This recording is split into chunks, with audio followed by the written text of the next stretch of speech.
me enlarge your face.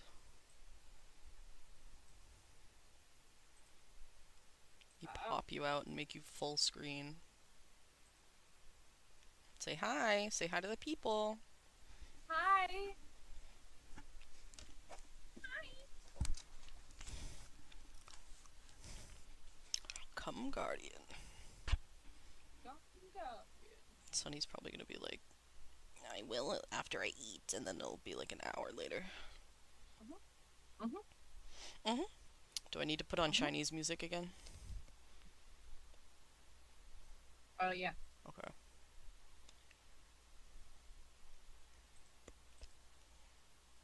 Relaxing Chinese traditional music. Alright, I'm listening to it. Yeah, I'm listening. Let me pull up my Kindle. Gonna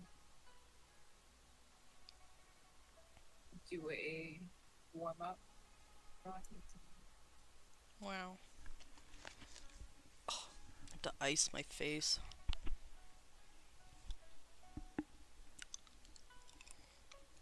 Okay. Uh huh.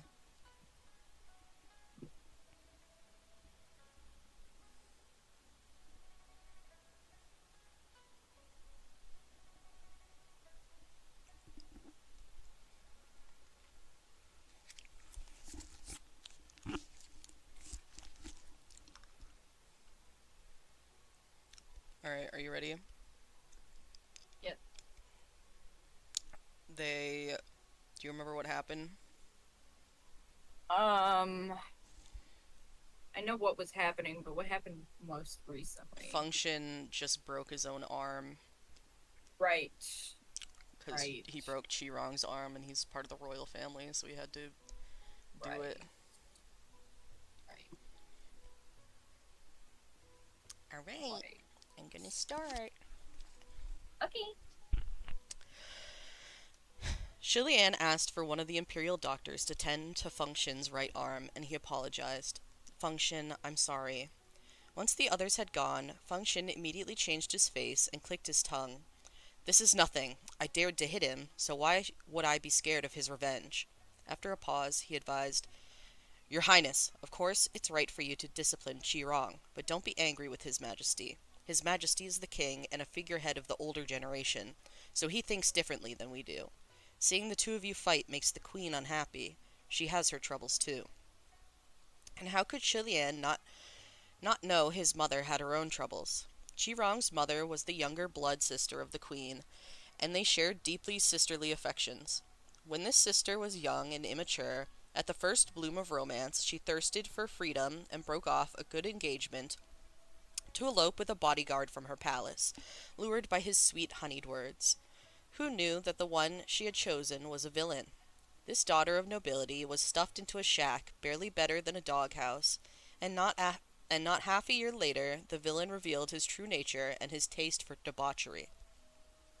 Since Chi-Rong was born, he became even more abusive, beating and kicking his wife and child. Finally, the mother couldn't endure it any longer, and when Chi-Rong turned 5, she dejectedly took him and ran away from home. Because she had long since been disgraced through the royal scandal, she closed the door and no longer stepped foot outside, spending the rest of her life in a grim depression, only showing particular love and devotion to her only son. During an upheaval, Chi-Rong's mother lost her life saving the queen. Before she passed, she asked Shulian's mother to look after Chi-Rong. Of course, the queen did her utmost. However, it was still awkward raising someone else's son. Discipline was difficult, too strict, and it would appear to be abuse. And considering familial affections, she could hardly be so harsh. But too lax, and it would lead to the kind of behavior seen today. And without restraints, it would only worsen in the future. The queen often wondered. She raised Shilian and Chi-Rong almost the same, so why were their characters so different? Just then, suddenly remembered there was a small child still laying on the bed here in the medical office. He raised the bedside curtain to check, and that child had been sitting up since who knows when, looking like he'd been trying to peer out of a crack in the curtains. When Shilian raised the curtain, he lay down again obediently. Shilian said, "Did we scare you with that quarrel just now? Don't let it bother you. It has nothing to do with you." "Your Highness, this child's wounds have been tended to. Now he needs quiet rest," one of the Imperial doctors said. Shilian dipped his head slightly. "Thank you." He then bent down again to ask, "Where do you live? I'll take you home." That child shook his head. "No home." Function approached, holding the arm that was now in a sling. "No home? So he really is a little beggar." Seeing that this child was so emaciated and small, his clothes filthy and unkempt, it wasn't impossible to believe. If he had no home to return to, they couldn't possibly leave him at the palace or throw him out on the streets. Shilian pondered for a moment, then said, "If that's the case, then let's bring him back with us to Mount Taisang." Unexpectedly, Mu Ching suddenly spoke up. "He's lying." That's the end of the chapter. Whoa. Chapter 27. To ascend is human, to fall is also human. Shilian turned his head and asked, "What do you mean?" "The homeless street urchins of the imperial capital all run together in a gang, and they come to my neighborhood frequently to beg for food. I know all of them, but I've never seen this child before." That young child peered at Mu Ching and didn't say a word. Feng Shin was doubtful. "Who do they beg for food from? You? And you'd give it to them?" Mu Ching glared at him. "If they pester relentlessly, there's no other way." Feng Shin still thought the notion rather unbelievable, but didn't make any further commentary. Oh. Watching their exchange, Shilian wanted to laugh. "Besides, there are sewn patches on his clothes," Mu Ching added. "Judging by the needlework, it must have been done by a grown-up sometime recently, so there's at least someone of age in his household. His family situation might not be the best, but he's definitely not a beggar." Shilian naturally would not notice the details of needlework on sewn patches, nor whether it was done by adults, but Mu Ching used to be an errand boy at the Royal Holy Temple, and he also did all kinds of chores at home. When Shilian looked closely, it was indeed as he said, so he asked, "Do you have grown-ups at home?" The young child shook his head, but Mu Ching said, "There must be. If he doesn't go back, his family will surely be worried sick looking for him." "No, no way, there's nobody!" that young child cried, sounding like he was afraid to be sent back, and he opened his arms, reaching for Shilian. He was still covered in mud and blood, and Feng Shin couldn't stand it anymore. "What are you doing, kid? Things were urgent earlier, so whatever. But shouldn't you know better by now? This is the Crown Prince. His Highness, the Crown Prince. Do you understand?" That young child's arms immediately shrank back, but he was still gazing at Shilian. "My parents were quarreling and kicked me out. I walked for a long time, but had nowhere to go." The other three looked at each other in dismay. After a moment, Feng Shin said, "So what now?" One of the Imperial doctors suggested, "If His Highness is troubled, he can be kept here in the palace and have a few attendants assigned to take care of him." Shilian contemplated, but after some thought, he shook his head slowly. At the end of the day, he was afraid Chi-Rong wouldn't give in, and he'd sneak out to cause trouble. "The way I see it, it'd still be best if I watch over him until his wounds are healed. It seems his family won't be able to look after him, unfortunately. Feng Shin, when you take care of the stalls that were toppled by Chi-Rong, send some men to see if his parents can be found, and let them know that they don't worry. That they shouldn't worry." "All right," Feng Shin nodded. One of his arms was still in a sling, but he extended the good arm to reach for the young child, intending to pick him up by the collar. Shilian laughed. "You're wounded. Don't worry about it." However, Feng Shin shrugged it off. "Only one arm is broken. The other's still fine. If both my arms were broken, I could still use my teeth to carry him by the collar and bring him up the mountain for you." Mu Ching rolled his eyes from behind him, then spoke up. "Don't bother. Let me carry him." But just as he took one step forward, the child jumped off the bed himself and said, "I can walk on my own." That expression, set with resistance, spoke louder than words, and it made Mu Ching's second step extremely awkward, as he was unsure whether or not to proceed. That little kid had 5 broken ribs and a broken leg, but he was still bursting with energy. Shilian really didn't know whether to laugh or ache for him. He settled on saying, "Stop running around." Then he bent down and picked him up. The three of them left the palace with the child in tow. Since Chirong had caused havoc on the streets earlier, disturbing the townspeople and toppling a number of stalls, Shilian felt deeply guilty, and that he had no face to meet any of the citizens. So the group slunk around, afraid to show themselves, using only the back alleyways. The entire way, that small child was extremely docile in Shilian's arms. They told him to be quiet, and he uttered not a single sound. Function glared. "This brat kicked me yesterday, but look at him now. He really knows how to pick 'em." "It's His Highness the Crown Prince. Of course he's liked more than most people," Mooching said. For some reason, even when he said something well-meaning, he'd still choose words that made people feel wholly uncomfortable. Function didn't want to acknowledge him anymore. After walking for a while, Function spoke up. "No, I still don't think your highness should hold a strange child for everyone to see." "What's the problem?" Shilian asked. "You're the crown prince!" Function exclaimed. While he spoke, he saw a worn-down hand-cart further up the alley and said, "Put the kid in that cart and pull it." Mooching immediately voiced, "Just so we're clear, I'm not pulling that thing up the mountain." "No one's asking you to," Function said. He reached out and yanked the child from Shilian's arms, and the child started struggling again. "Never mind, forget it. Maybe someone else needs the cart," Shilian said. Just then, from somewhere nearby, someone suddenly called out, "Are you the Crown Prince?" Another immediately shouted, "Yes, yes, yes, that's the Crown Prince. His mask fell yesterday, and I saw his face with my own eyes. That's him. Catch him!" The three of them froze, their hearts stopped. Although Shilian didn't think he did anything wrong at the heavenly ceremonial procession the day before, he also knew that the others might not agree. To cut short the god-pleasing martial warrior ceremony was an ominous sign of misfortune. It was taboo amongst the nobility, and when all the excitement wore off after the fact, and the people started to wonder what it all meant, they probably wouldn't be as forgiving either. Added on top of that was the havoc on the streets caused by Chirong earlier in the day. The complaints must be endless. If they were surrounded now, it might end badly. Before Shilian could dwell on it, Mooching grabbed him and shouted, "Your Highness, run!" Function was pulling the cart and urged him to. "Your Highness, I have a broken arm. I won't be able to stop anyone riding. Go!" However, outside the alleyway, there was already a mass of people who were pouring in, their faces filled with excitement, blocking all viable exits. The four of them had nowhere to run, and they watched as they were surrounded by countless pairs of wide eyes.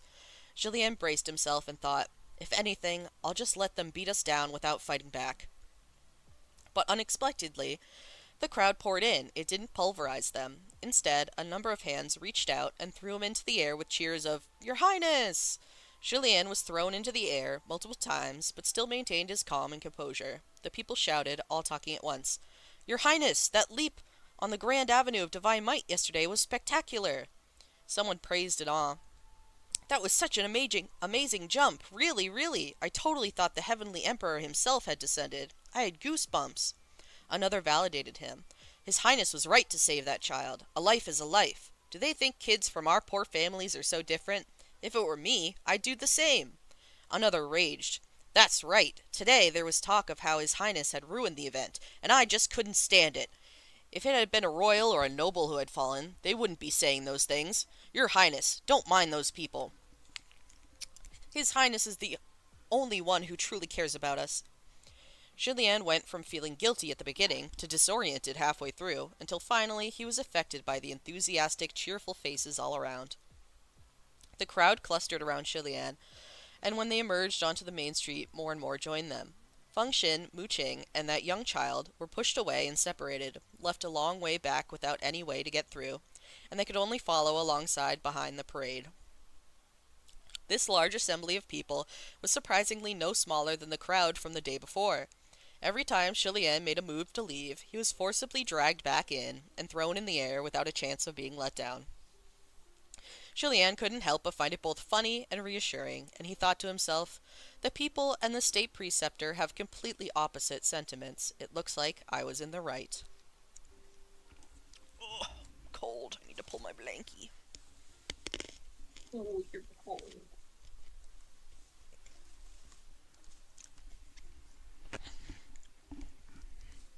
Okay. When they reached Mount Taisong, the setting sun was ablaze, burning strong as always. Once they passed through the large entrance gates, they saw trainees and cultivators all along the long, winding stone path, carrying water buckets and firewood, and running up and down the road. They greeted Chilian and company as they went, but many watched the four plus a cart with wonder. Function was pulling that handcart with one hand like a perfectly diligent young black bull. Chilian and Mooching laughed, with as much restraint as they could muster at first, but since they couldn't change his mind, they stopped caring. The maple grove was vast, and the wheels turned steadily. As they hiked, Chilian kept pushing the handcart from behind. He was in a good mood, and casually asked the child another question. "Little guy, what's your name, really? Hong what?" The child gazed at him attentively and answered in a small voice. I I don't have a name." Chilian was taken aback. "Your mother didn't give you a name?" That young child shook his head. "My mother is gone." Sympathy sprouted in Chilian. "Then what did your mother used to call you?" The child hesitated for a moment, and then he replied, "Hong Hong Er." Chilian smiled. "That's a rather cute nickname. I'll call you that from now on." Hong Hong seemed shy whenever they talked, and he kept his head bowed low. Dusk was approaching, and lights were ignited in the palace temples on each of the mountain peaks in the far distance. Among them, the brightest was of course the highest peak, the Divine Might Summit. Atop the Divine Might Summit, within the Palace of Divine Might, it was as bright as day, and the lights gathered like stars on the peak. Julien sighed as he watched. The sigh wasn't born of sadness, but from scenery that emanated such beauty and magnificence. Every bit of light within the hall was an offered everlasting lamp. Each lamp contained a devotee's most sincere prayers. The more everlasting lamps there were within the temple of a god, the more powerful that god. The chance to offer a lamp within the palace of divine might of the royal holy temple was difficult to buy even with 1,000 gold.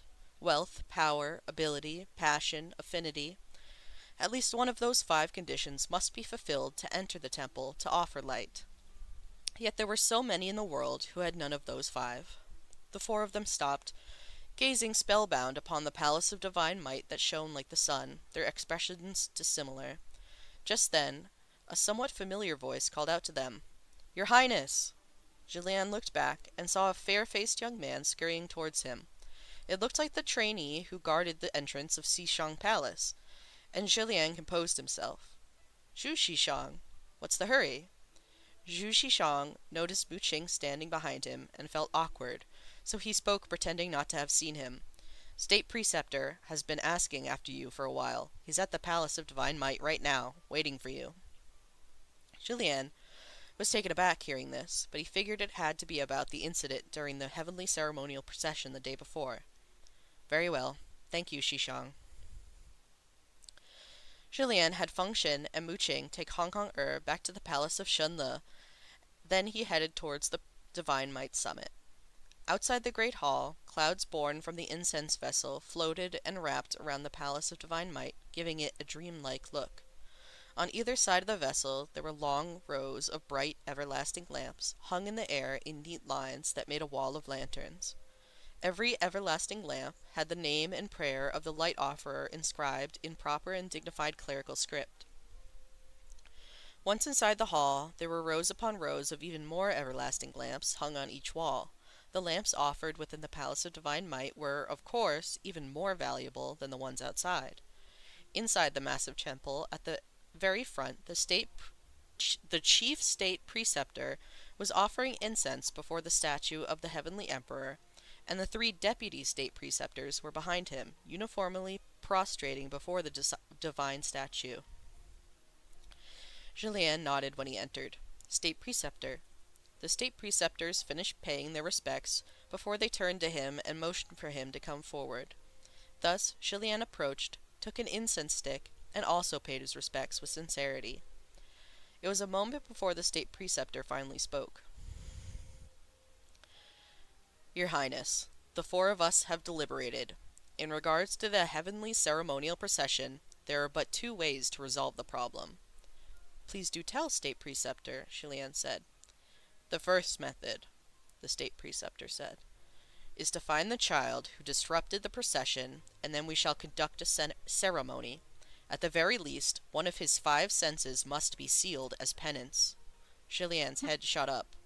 No, he said definitively. Absolutely not. The State Preceptor nodded. I expected this response from you, so we've put the weight of our consideration on the second method. Please, do tell, Shilian said solemnly. The second method, the State Preceptor said, is to have your Highness publicly repent before the people of Shenle, ask the heavens for forgiveness, then face the wall in reflection for a month. Not possible, Shilian said leisurely. The State Preceptor was taken aback. We're not really asking you to face the wall to reflect. You just have to look like you are. He suddenly remembered they were before the statue of the Heavenly Emperor and immediately corrected himself. As long as you are sincere, it will suffice. Shilian responded, No. And the reason? The State Preceptor asked. State Preceptor, when I descended the mountain today, do you know what I saw? Shilian asked. Not only did the people of the imperial capital not condemn the accident that happened during the heavenly ceremonial procession, they very much approved of it. This proves that the people of this kingdom all believe that the decision to save the child was right. If I were to do as you say, and be punished for something correct, what would they think?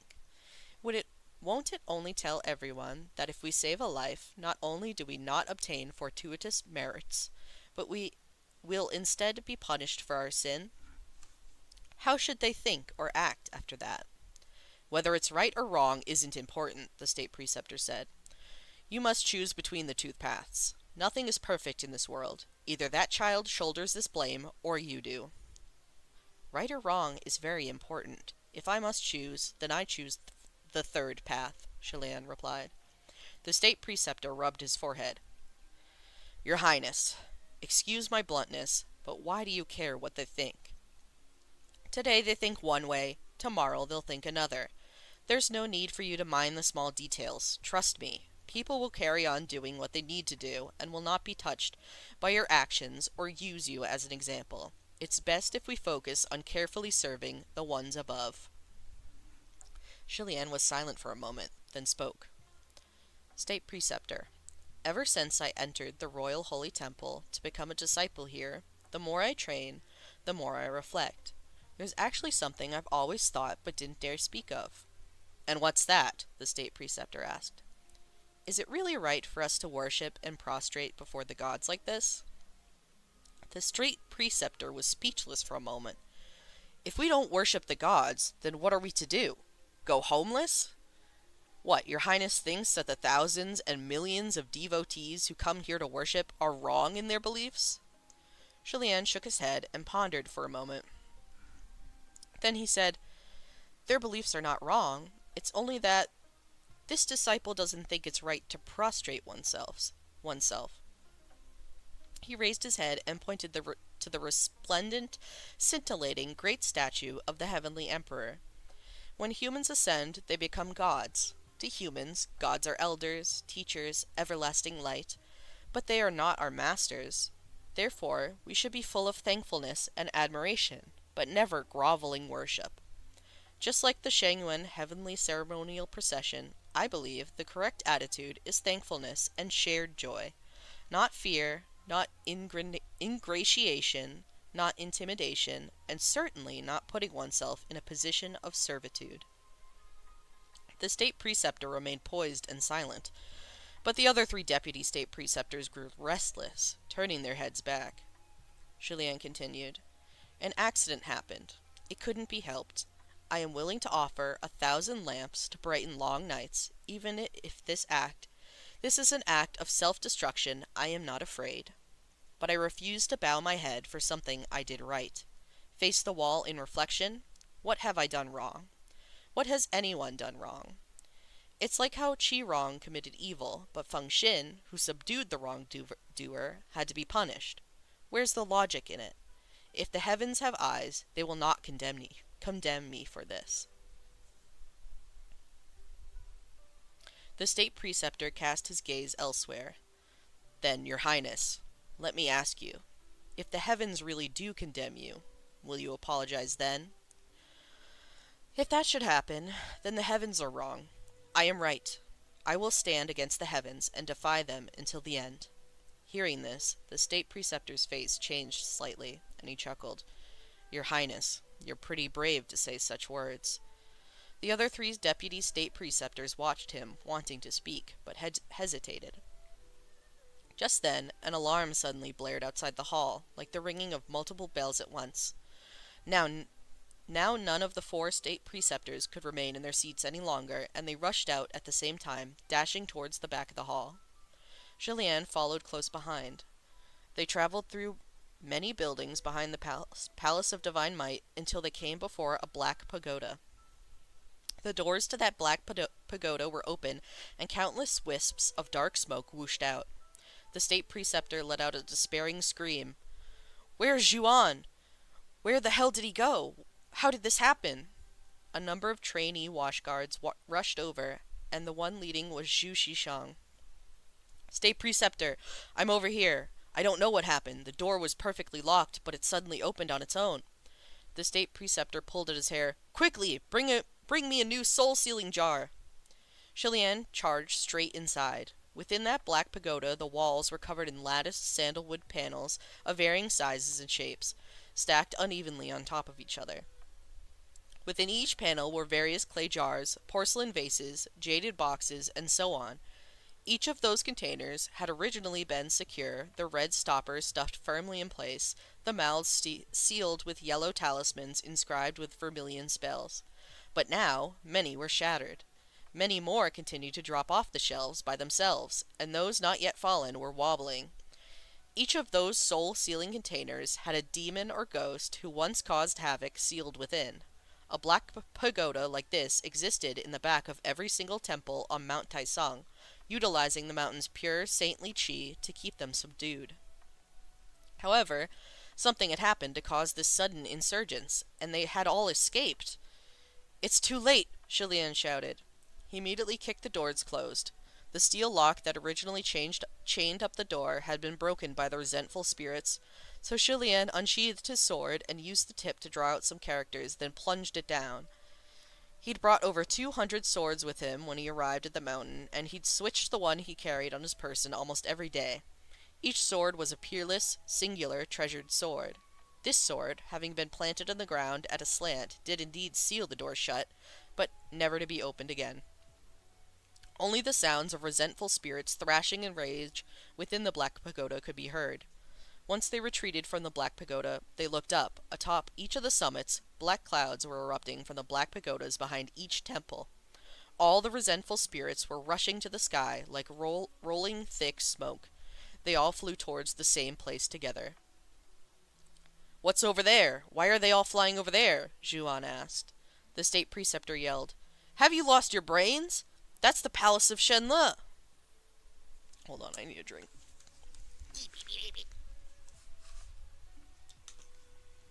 A little sip. A little sip for me.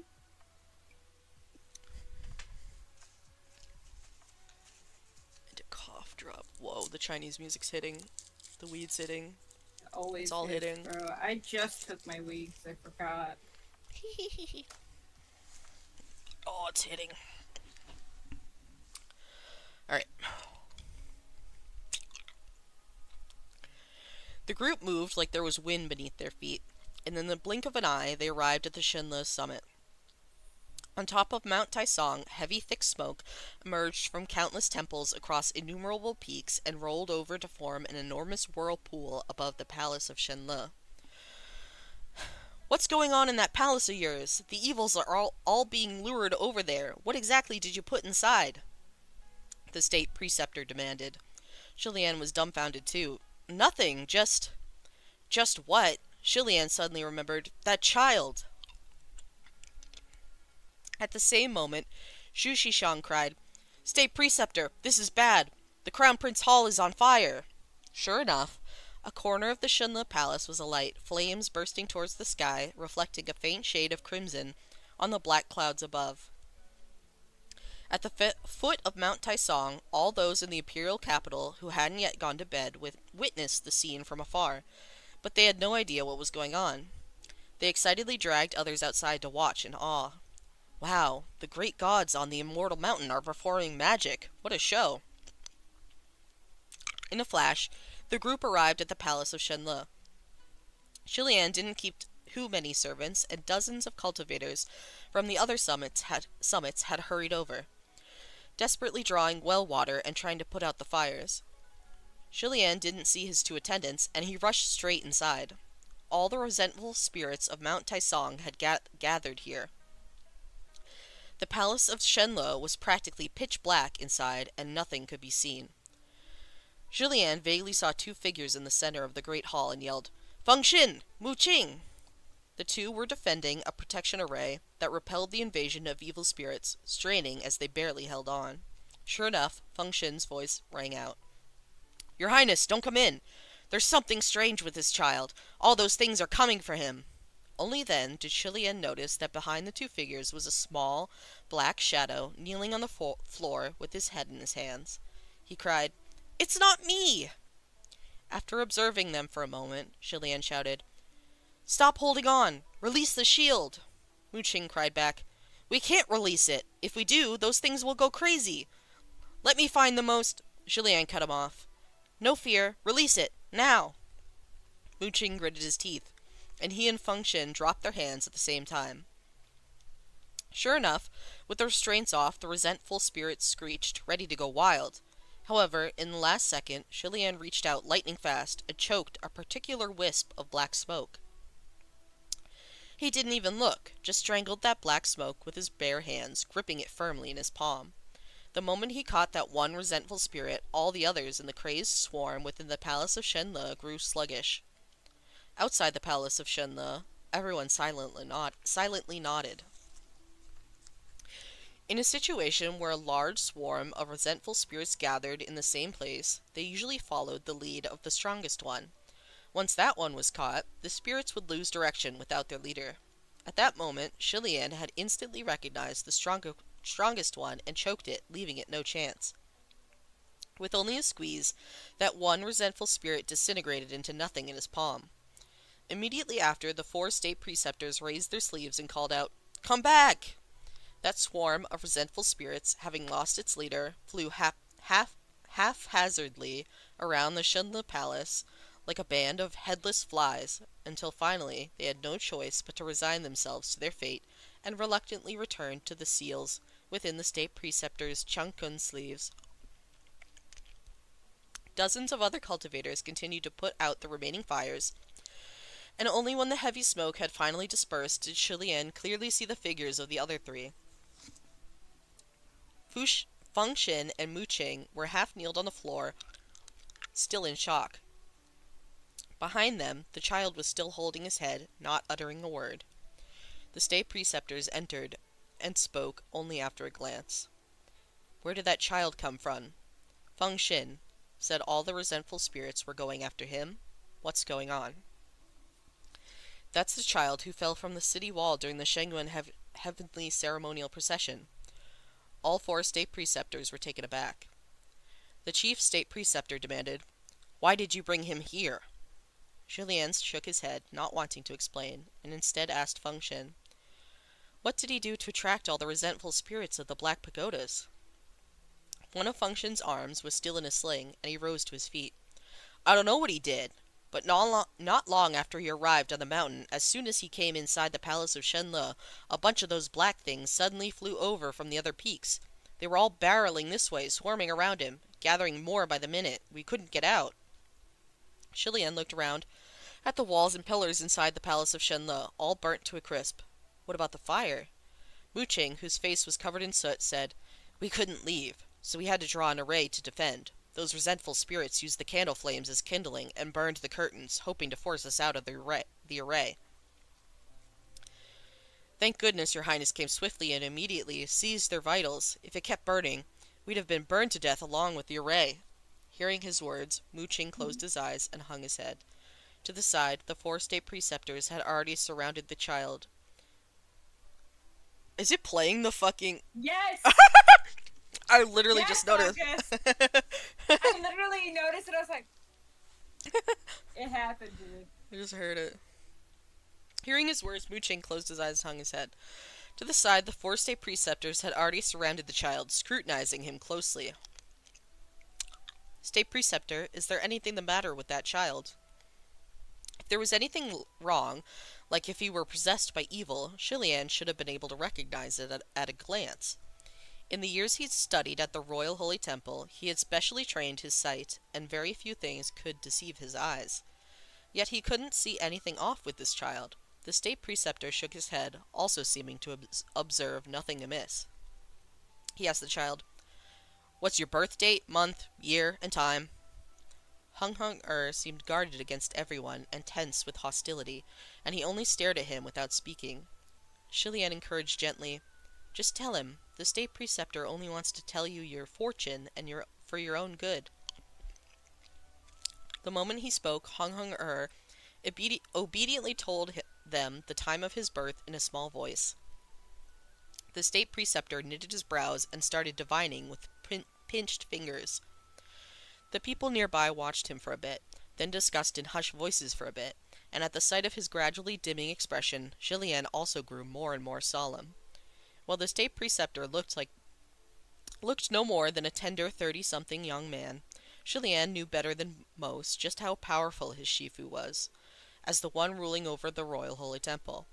The chief state preceptor of Shenle, Mei Nanqing, was famed throughout the land for his divination. Shilian learned the art of the sword and of spells from the deputy state preceptors, but he never learned the art of divination from the chief state preceptor himself. It was because the state preceptor told him it was an art of the streets, and as the noble crown prince, he had no need for such tricks. Shilian himself also had no particular interest, so he never attempted it. However, whenever the state preceptor worked his art, there were never any mistakes. A while later, more and more cold sweat was rolling down the forehead of the state preceptor as he divined, and he mumbled, No wonder he ruined the heavenly ceremonial procession. No wonder the spirits of Black Pagodas grew excited upon sensing him. No wonder the palace of Shenle was burned too. This is truly what? Shilian asked. The state preceptor wiped his cold sweat and suddenly backed dozens of meters away. Your Highness, you really brought something you shouldn't have up the mountain. That child is toxic. He bears the fate of extinction, the sign of the Star of Solitude. He is destined to bring destruction to all save for himself. Truly the kind that evil loves most. Whoever touches him will have misfortune befall upon them. Whoever gets close will lose their life. Before he even finished, there was a loud scream. Hung leapt to his feet, rushing to the state preceptor to headbutt him. Although his voice was young and tender, his screams were filled with rage, as if his heart were filled to the brim with inexhaustible pain and despair. The sound made the hearts of many of those present squeeze. That young child was covered in injuries, yet he tore and lashed out like a red-eyed rabid dog, violent and aggressive to the extreme. The deputy state preceptors blocked Hung, and the state preceptor backed away, yelling, Make him leave the mountain! Hurry! Don't touch him! Oh my god, my alarm went off. That scared the fuck out of me. That did scare the fuck out of me also. I had to take Scout at 10:30. Take him down the mountain, hurry! Don't touch him! I mean it! The fortune is too toxic! Don't touch him! The deputy state preceptors hurriedly moved aside, and Mu Ching and Feng Xin didn't know whether to act. Seeing that everyone was avoiding him like he was poisonous vermin, the child was shaken and started thrashing even harder, biting and screaming with all his... Hello? My freaking microphone came out. Nice job. Seeing that everyone was avoiding him like he was poisonous vermin, the child was shaken and started thrashing even harder, biting and screaming with all his might. I'm not! Suddenly, a pair of arms wrapped around his waist, encircling his small form. A voice came from above his head. You're not. I know you're not. Don't cry now. I know you're not. The young child pressed his lips closed tightly, grabbing onto the pair of snow-white sleeves around his waist with a desperate grip. He forced himself to hold back for a long time, but in the end he couldn't. A stream of tears suddenly rolled down from that round black eye, and he burst out into sobs.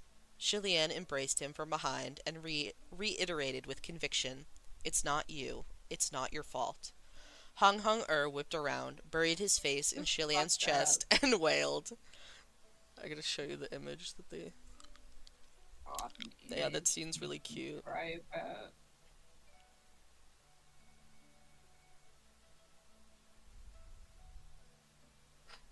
Whoa, Sunny.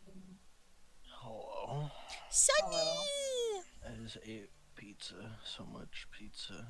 So much pizza. I have to take Scout out to pee, but I'll be back in a second. Okay. Leon, catch Sunny up on what happened. Yeah, tell me something. On like everything that happened. Yeah. Well, do you remember what we ended with? No. Okay. We were in like the last thing about the show was we were in like we met the green cannibal. Yeah, the green. You remember the green freak. cannibal? Yeah. So that's his cousin. Remember? Yeah, that's his cousin. His evil And the green sick guy. freak. Yeah. And then after that, this is where the book starts.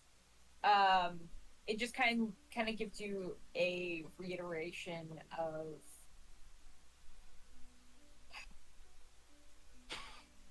dude, the weed is starting to hit, so I'm like No, it's not okay. present. I'm looking at porn. Oh, okay. Basically, we're at a flashback right now, and it's the flashback of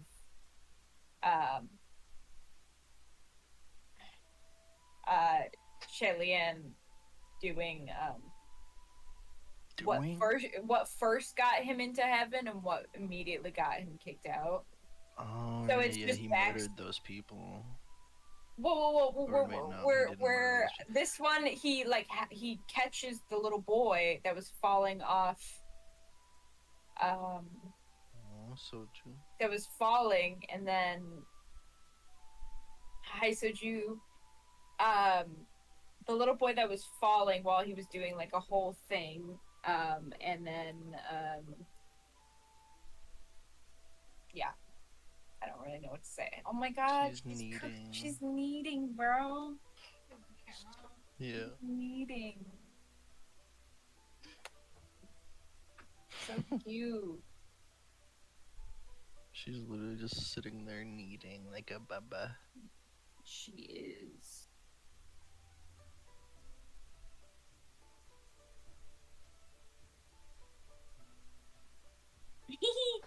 She's just staring. She's perfect.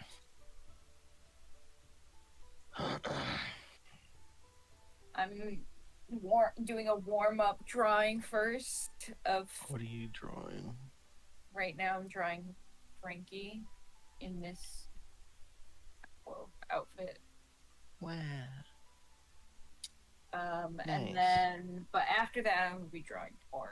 So Nice. There's never anything good on this fucking No, website. I know, I like- What the fuck? take pictures.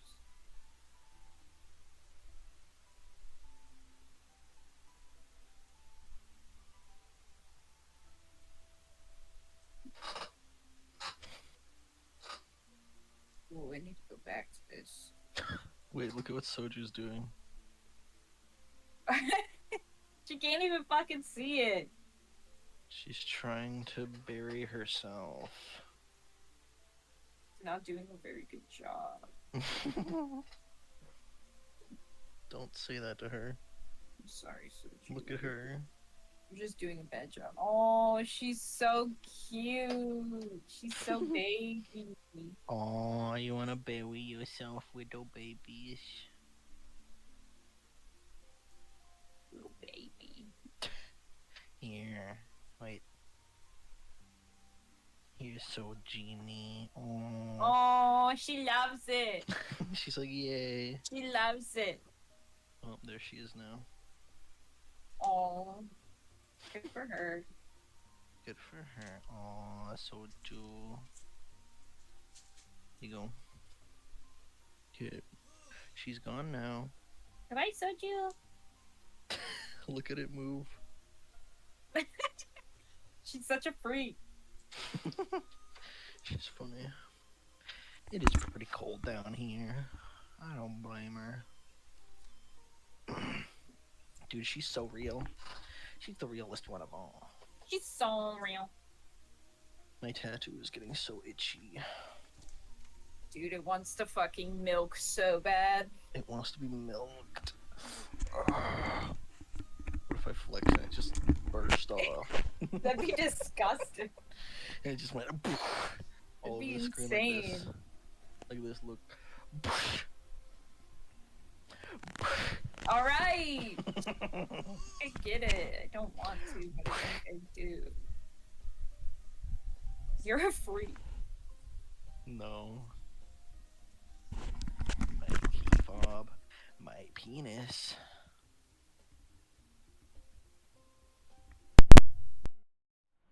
The freak.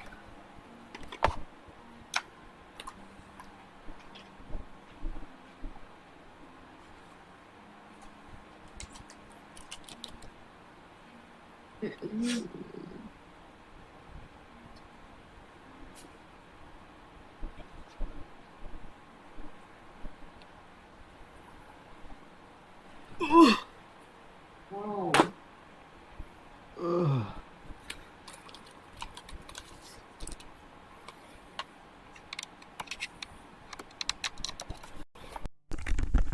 Oh, I'm sick Hello. of it. Hello. Hello. Sorry, I had to remake my bed. Bro, it's hitting already. It's fucking me up already. Yeah, I was trying to explain what was going on to Sunny, You and it started didn't to work out. We're in the past, and there's Shilian and his two friends Mooching and Function, and he's a prince, and he had to do a parade, and during the parade, a kid fell from, like the rafters, like the city wall, and he leapt up and catched the kid, and then all of the like governors or whatever are really pissed at him for that because every time the parade goes around the city is like 1 year of good luck, so he only went around 3 times, so they think that it's bad omen, so they're like gonna punish him. And then he finds the kid later because his cousin Chirong, the green guy from the show, Yes. Oh, I He forgot got- about this. he got like a golden carriage for his birthday, but he's a little shit.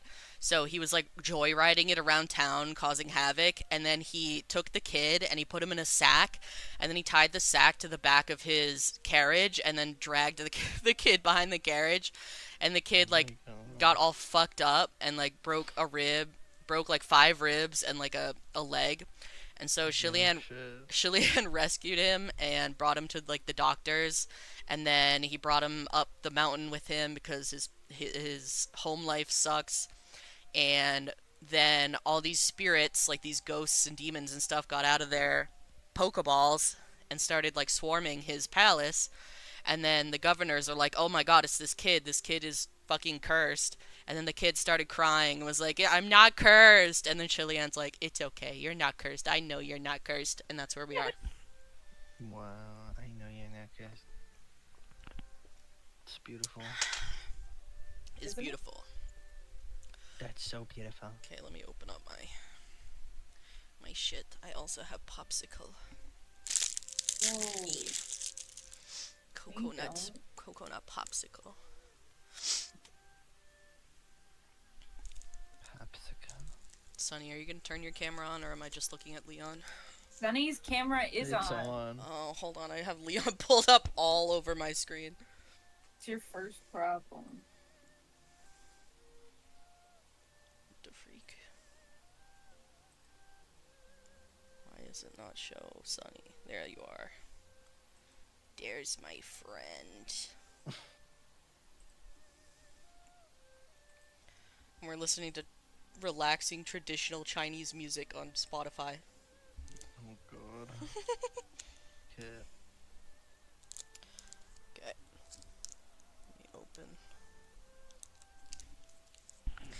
beautiful. Alright, I'm reading. Okay. Hong Hong Er whipped around, buried his face in Shilian's chest, and wailed. This wailing contained no words, utterly meaningless, and was nothing like the sound of crying, but was nevertheless hair-raisingly dreadful. Without looking at the source, it would sound like desperate cries of a full-grown man breaking down, or the struggling of a small beast on the brink of death with its throat slit open by a knife, as if only by immediate death could it be relieved. Anyone could make such a sound, but it shouldn't be coming from a child of 10 years. Everyone was shaken. A while later, the state preceptor said, "I mean it. It's best if you let go." Feng Shin finally came to his senses and exclaimed, "Your Highness, let go. Be careful of—" But in the end, he didn't have the heart to continue. "It's fine," Shilian said. Zhu Shishang, however, was quite concerned for his Highness's welfare, and saw that Hong Hong Er was smearing blood and snot all over Shilian's white robes. So he ran over to pull at the young child, berating him. "Hey, kid, stop it!" Yet the harder he pulled, the harder that young child held on to Shilian. He refused to let go no matter what, using both his hands and feet to grip on, screaming in anguish. Several more people came forward to try and tear him away, but that just made him hang on to Shilian like a little monkey. Shilian found it both funny and pitiful. He held Hong Hong Er with one hand, gently rubbing up and down that tiny, emaciated back to comfort him, while raising the other hand. "Never mind, don't worry, let him be." Some moments later, sensing that the child in his arms had stopped struggling and quieted down, Shilian asked the people close by in a low whisper, "Was anyone else hurt in the fire at the palace of Shenle?" "No," Muqing replied. "We were the only ones inside at the time." As the palace of Shenle was burned to a crisp, Shilian naturally could no longer stay there. After making sure it was the only building that burned, and not any of the people, those who came to help extinguish the fire started to clean up the area, feeling rather distraught from all the charred precious gems and treasures. Shilian wasn't concerned, however. The things he used daily were little more exquisite than average, but other than that, Shilian didn't really have anything valuable inside the palace of Shenle. The most precious items were his collection of over 200 treasured swords. But true gold feared no fire, and since those famous swords were all thoroughly tempered and themselves forged in raging flames, they were all unharmed. Once he dug them out himself, Shilian stored them temporarily at the Xishang Palace that belonged to the state preceptors. As for Hong Hong Er, he was still firmly holding on to Shilian, and after crying himself to exhaustion, he fell asleep. Shilian had wanted to bring him down Mount Taisong to find a safe place to settle him, but the state preceptor asked him to make a visit to Xishang Palace first, so Shilian carried the child over with him. Tucking the young child in on the divan and righting the covers, Shilian dropped the bedside curtain and backed out of the room with Feng Shin and Muqing in tow. "State preceptor, is this child's fate really that frightening?" The state preceptor pursed his lips.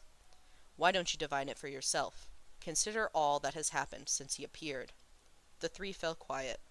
The moment that young child appeared, he'd fallen off the city wall before the eyes of millions, cutting the Shengyuan heavenly ceremonial procession short, after it only made 3 rounds.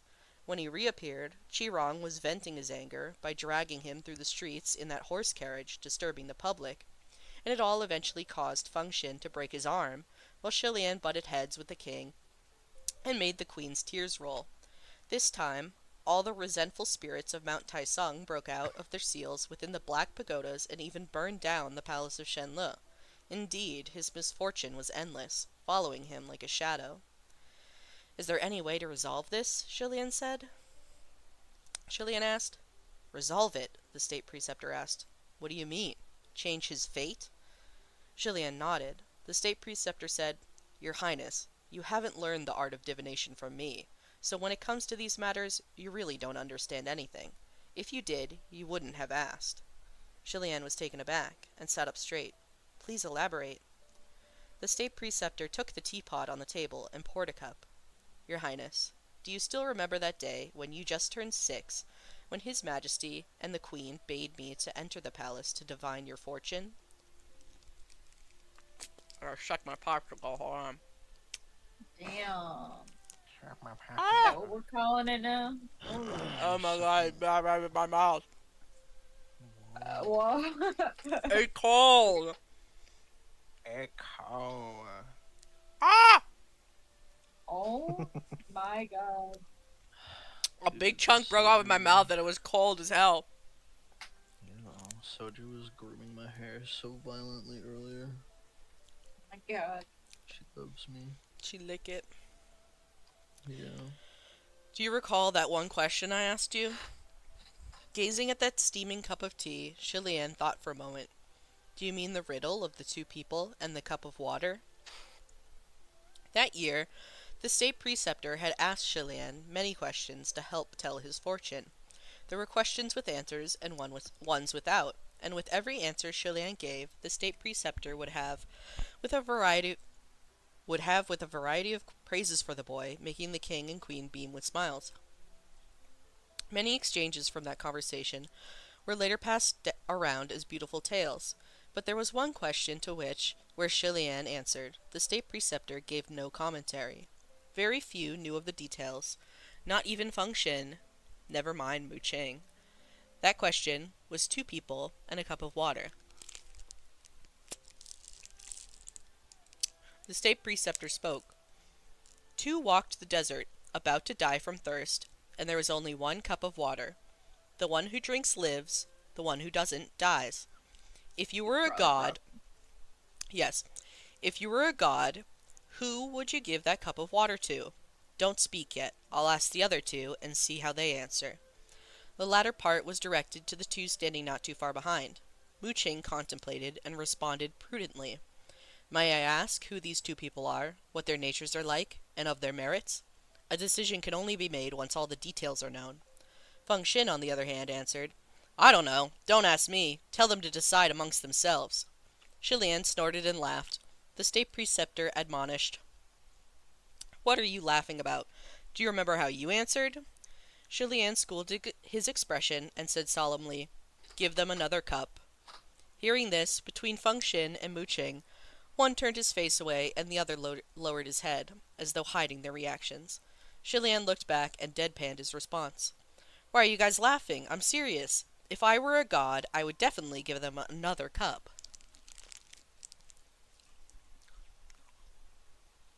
The state preceptor... I do love him also. He's literally Jesus Christ of Nazareth. He is. He's so Jesus Christ of Nazareth coded. Yeah. Oh my god, I'm sucking it. Oh Hey. my god, I'm sucking it. Hey. I'm so excited. I'm just coconut. You're in a Coconut. coconut. Think You're you just not. fell out of a coconut? You think you just fell out of a coconut tree? You exist in the context of all that was and what came before you. Literally You're a insane. nut. Yeah. You're a fucking coconut, dude. The state preceptor gently shook that cup of tea in his hands, and the tea swirled in the cup as if it had a life of its own. He continued, All fortunes in the world, good or bad, are limited. Just like this cup of water, there's only so much. Once you've drunk your fill, there'll be no more left for others. If one receives more, another must receive less. Throughout the ages, all conflicts are born from the fact that there are many in this world, but only one cup of water, and there is a good reason to justify giving it to any of them. You want to change fate? It's difficult, but not impossible. But if you change that child's life, someone else's life must also be changed, and more grudges will be created. Once upon a time, you said to just give another cup of water, just like how today you wanted to choose a third path. Your intention is to expand the source, a beautiful thought, but I must tell you, it's basically impossible. Shilian listened silently, but disagreed wholeheartedly. Still, he didn't rebut. Thank you, state preceptor, for your wisdom. The state preceptor drank the tea, smacked his lips, and said, Don't trouble yourself. Wisdom or not, you don't listen anyway. Having been seen through, Shilian softly cleared his throat. State Preceptor, earlier today, in the Palace of Divine Might, in a moment of passion, this disciple offended you. Please forgive me for my affront.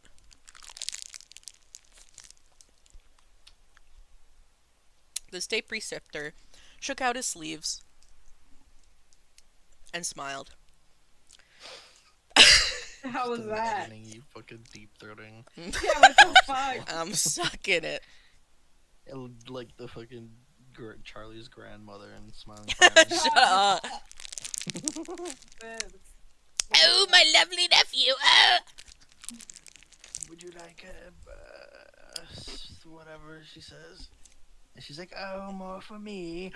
Oh, I swore and said damn once when your grandfather got stabbed by that nasty burglar, or whatever the fuck. And he's like, wow, I didn't realize that would get you to hell. Or I don't think that really deserves hell. Like, I don't think that deserves. Yeah, It's it really It's good. like, oh, damn. It's a bit harsh. Okay. The State Preceptor shook out his sleeves and smiled. You're my favorite disciple, as well as the Crown Prince. How could I not forgive you?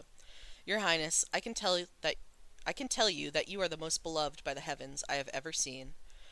Shilian didn't understand, so he listened closely. The State Preceptor continued. You have the innate talent, the ambition, the heart, and you're not afraid of hard work. You have a prestigious background, but still have a compassionate nature.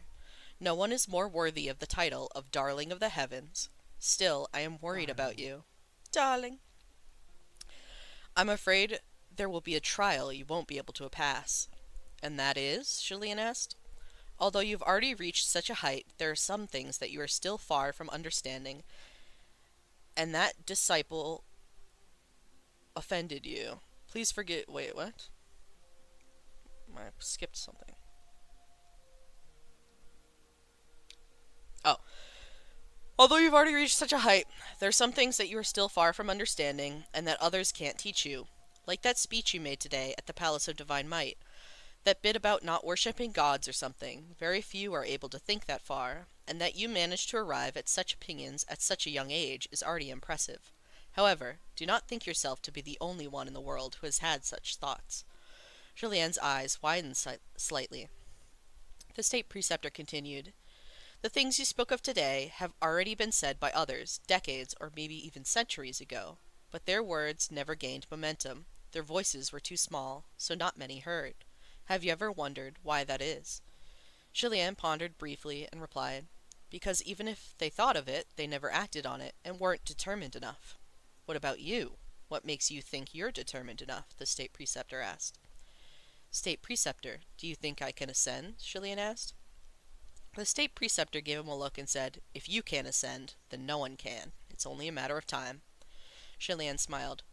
Then just you watch, sir. He pointed to the sky. If one day I ascend, I will surely do all that I said today and become a power to behold. Feng Xin and Mu Cheng, who were standing behind him, both unconsciously held their heads higher after hearing this declaration. Feng Xin's lips curved upwards, and the light shining in Mu Cheng's eyes was exactly the same as Shilian's. The State Preceptor nodded. Very well, I shall wait and see. However, I don't think it's a good thing for you to ascend too early. Let me ask you, what is the path? Shilian inclined his head. As you have said, that which is walked is the path. Indeed, the State Preceptor said, but you haven't walked enough. So I think it's time you take a walk down the mountain. Shilian's face lit up. The State Preceptor continued, You're 17 this year. I will permit you to descend Mount Taisong and gain some experience through travels on the outside. That's excellent, Shilian exclaimed. Every day he spent at the imperial capital, just thinking about the king, Qirong, and everything else, Shilian couldn't help but feel crabby. Plus, now that such a magnificent palace of Shenle had been torched, he wouldn't be able to avoid another bout with his parents. So why not go farther away and focus wholly on walking his own path? Just then the State Preceptor added, Your Highness, throughout the ages there's a saying that's been passed down like it's self-evident truth, and it's actually wrong, and no one has ever noticed. What saying?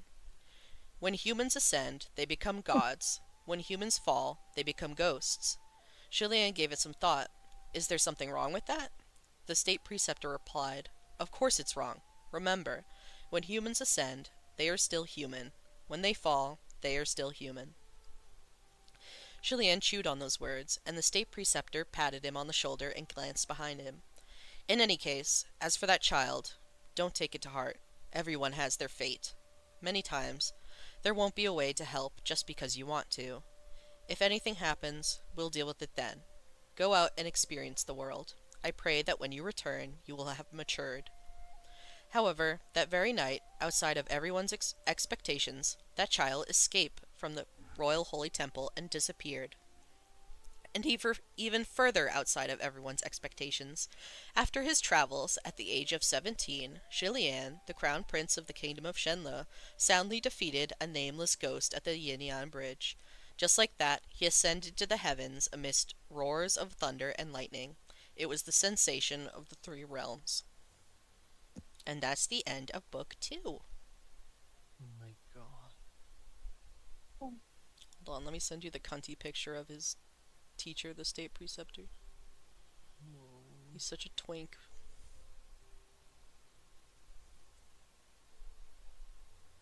Bro, book 3 is so good. I'm so excited. I'm so ready. My hole is puckered. Man. Whoa. So Fuckered. comfy. Do you want to see Yes. this? No. Yes. You have to censor it because I'm streaming. No. This is my warm up. Okay, okay. Just warm up. It's nothing. It's Nothing not. I can't serious. find it. Hold on. Let me see. What? Oh. Let me Whoa! Is that Frankie? Yeah. Franklin. Nice. Slay. Let me go pee. Dude, it's literally them. Hey, You're it's right. Franklin. Right? Right? I'm gonna throw you into a pit. Oh. Oh. No, you scum. Holy shit, What? weed is happening to me. It's fucking happening. Mm-hmm. Where am I? I'm in it. Oh. Oh. Brother! Oh. Sonny, you better fucking stop.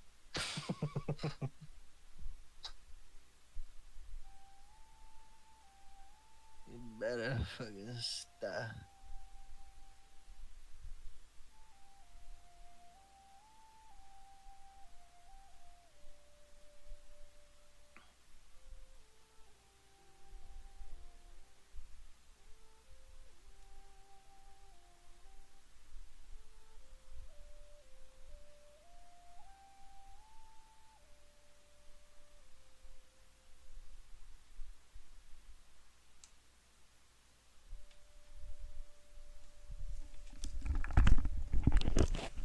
Frankie.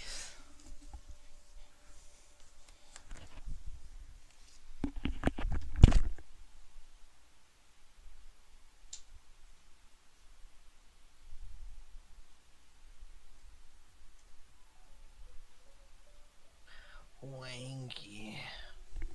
Wanky. Hello? Hello. Hello. Hello, Daddy Pim.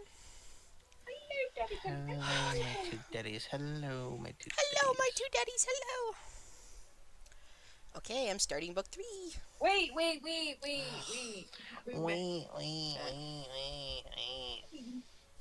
Shut the hell up. Shut the freak up.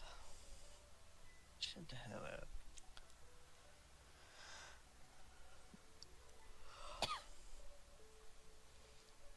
What the fuck is this Red Dead image? What is that? I don't know, man. Someone like a- spawned a big fucking two-headed thing. Big fucking two-headed skeleton monster. That's scary. Yeah.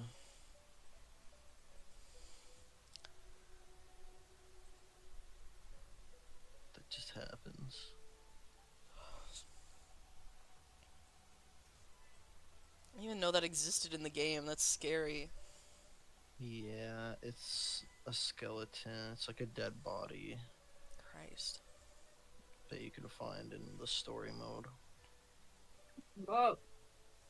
Right. Wow, I want it.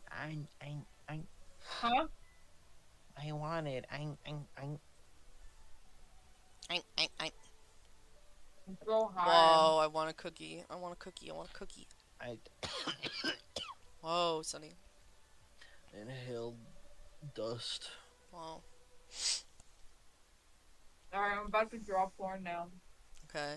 Don't show it Porn. without I know. doing it. Are you drawing Shibari Wangshan?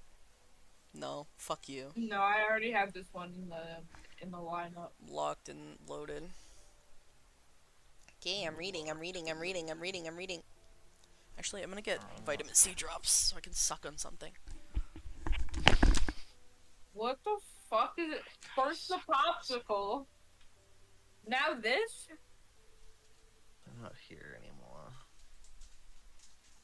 Yeah, They need this to guy. suck on something because they need something to suck on.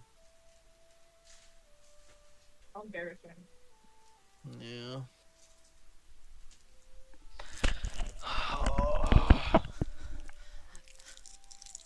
Oh, I swore and said damn when your grandfather got stabbed by that nasty burglar.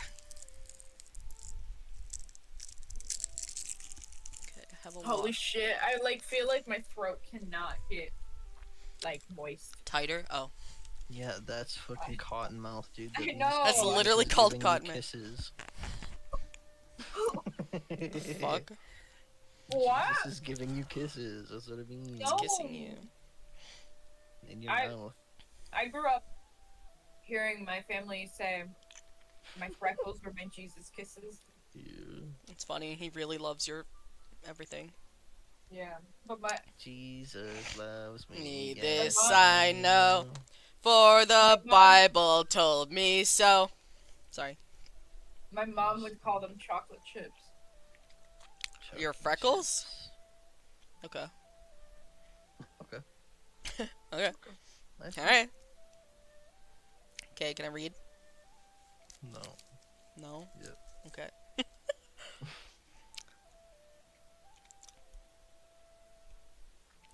Chapter 28. Fishing for Offerings. The Boar Meets the Crown Prince. Unveil! With that booming announcement, an enormous, bright red brocade dropped to the ground. Roaring cheers erupted from the crowd of thousands, shooting straight to the heavens. Hold on, I'm turning this music down a little bit. There we go. This was a divine statue of the Crown Prince, crafted in gold. It held a sword in one hand and a flower in the other, symbolizing the virtues of the prince himself, the power to end the world, but with a heart as gentle as a flower.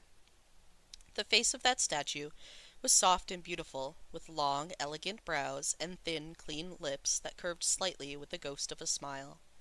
One could describe it as affectionate but not frivolous, neutral but not indifferent. It was a compassionate and handsome face. This was the 8,000th temple of the Crown Prince within the kingdom of Shenle. 3 years after Ascension, there were already 8,000 temples raised in his name. Such a passionate following was unheard of in all of history, and likely would never be rivaled in the future. Truly, he was the one and only. However, this 8,000th temple couldn't boast the most glamorous divine statue of the Crown Prince. The first palace of Shenle was built on the summit of Mount Taisong, where the Crown Prince lived and trained in his youth, which had been renamed to Crown Prince Summit. It was also there that the first divine statue of the Crown Prince was sculpted, which the king himself personally unveiled. That divine statue of the Crown Prince was over 15 meters high, its craftsmanship legendary. Rather than simply settling for gilding its surface, it was built entirely out of pure, solid gold, truly worthy to be called golden. The crowds of devotees were endless within the palace of Shenle, and so dense that they even spilled over the building's threshold. The incense vessel stationed before the palace was stuffed to bursting with incense sticks both long and short. Out of necessity alone, the palace's donation box was built much bigger and stockier than average.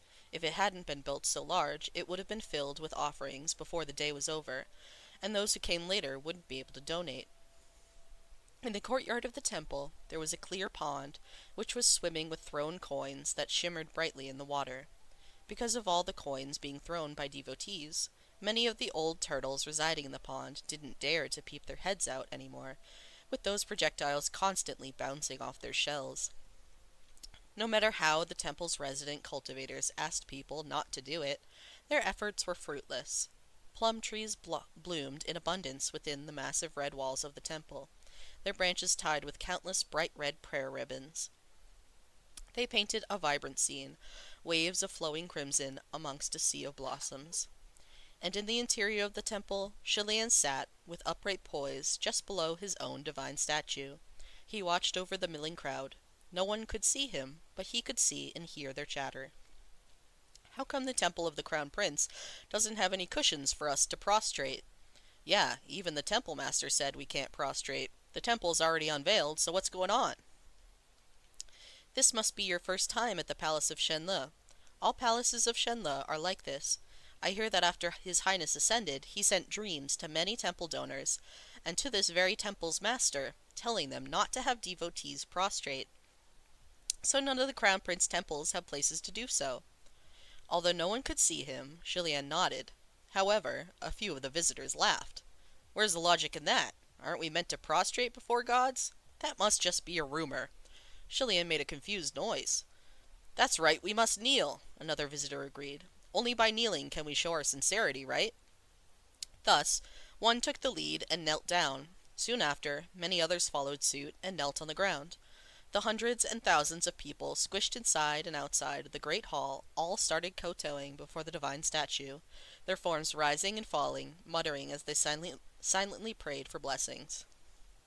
Shellian wordlessly sunk away. Never mind, we'll take it slowly, he thought. The next moment, a great cacophony of voices came crashing down on him from all around like a massive wave. Achieve a high score! A high score this year! I must achieve a high score! If I get it, I'll fulfill the vow I swore to you! I pray for safe travels! The girl I fancy likes my Shishong! Please make him uglier! Please, I beg you! Fuck! I refuse to believe that I can't give birth to a big chubby brat! What? There were all What kinds... the fuck is that? There were all kinds of prayers. Shellian was getting a massive headache just listening, and hurriedly cast a spell with a hand seal, blocking out the voices entirely. Silence had only fallen when there was a sudden shout. A man clad in black came dashing out from the back of the palace, his hands covering his ears. "What the hell are these prayers?" he roared. The worshippers didn't notice the man. Didn't notice the man and continued their kowtowing. Shellian sighed and patted his shoulders. "Thanks for your hard work, Feng Xin," he said with a smile.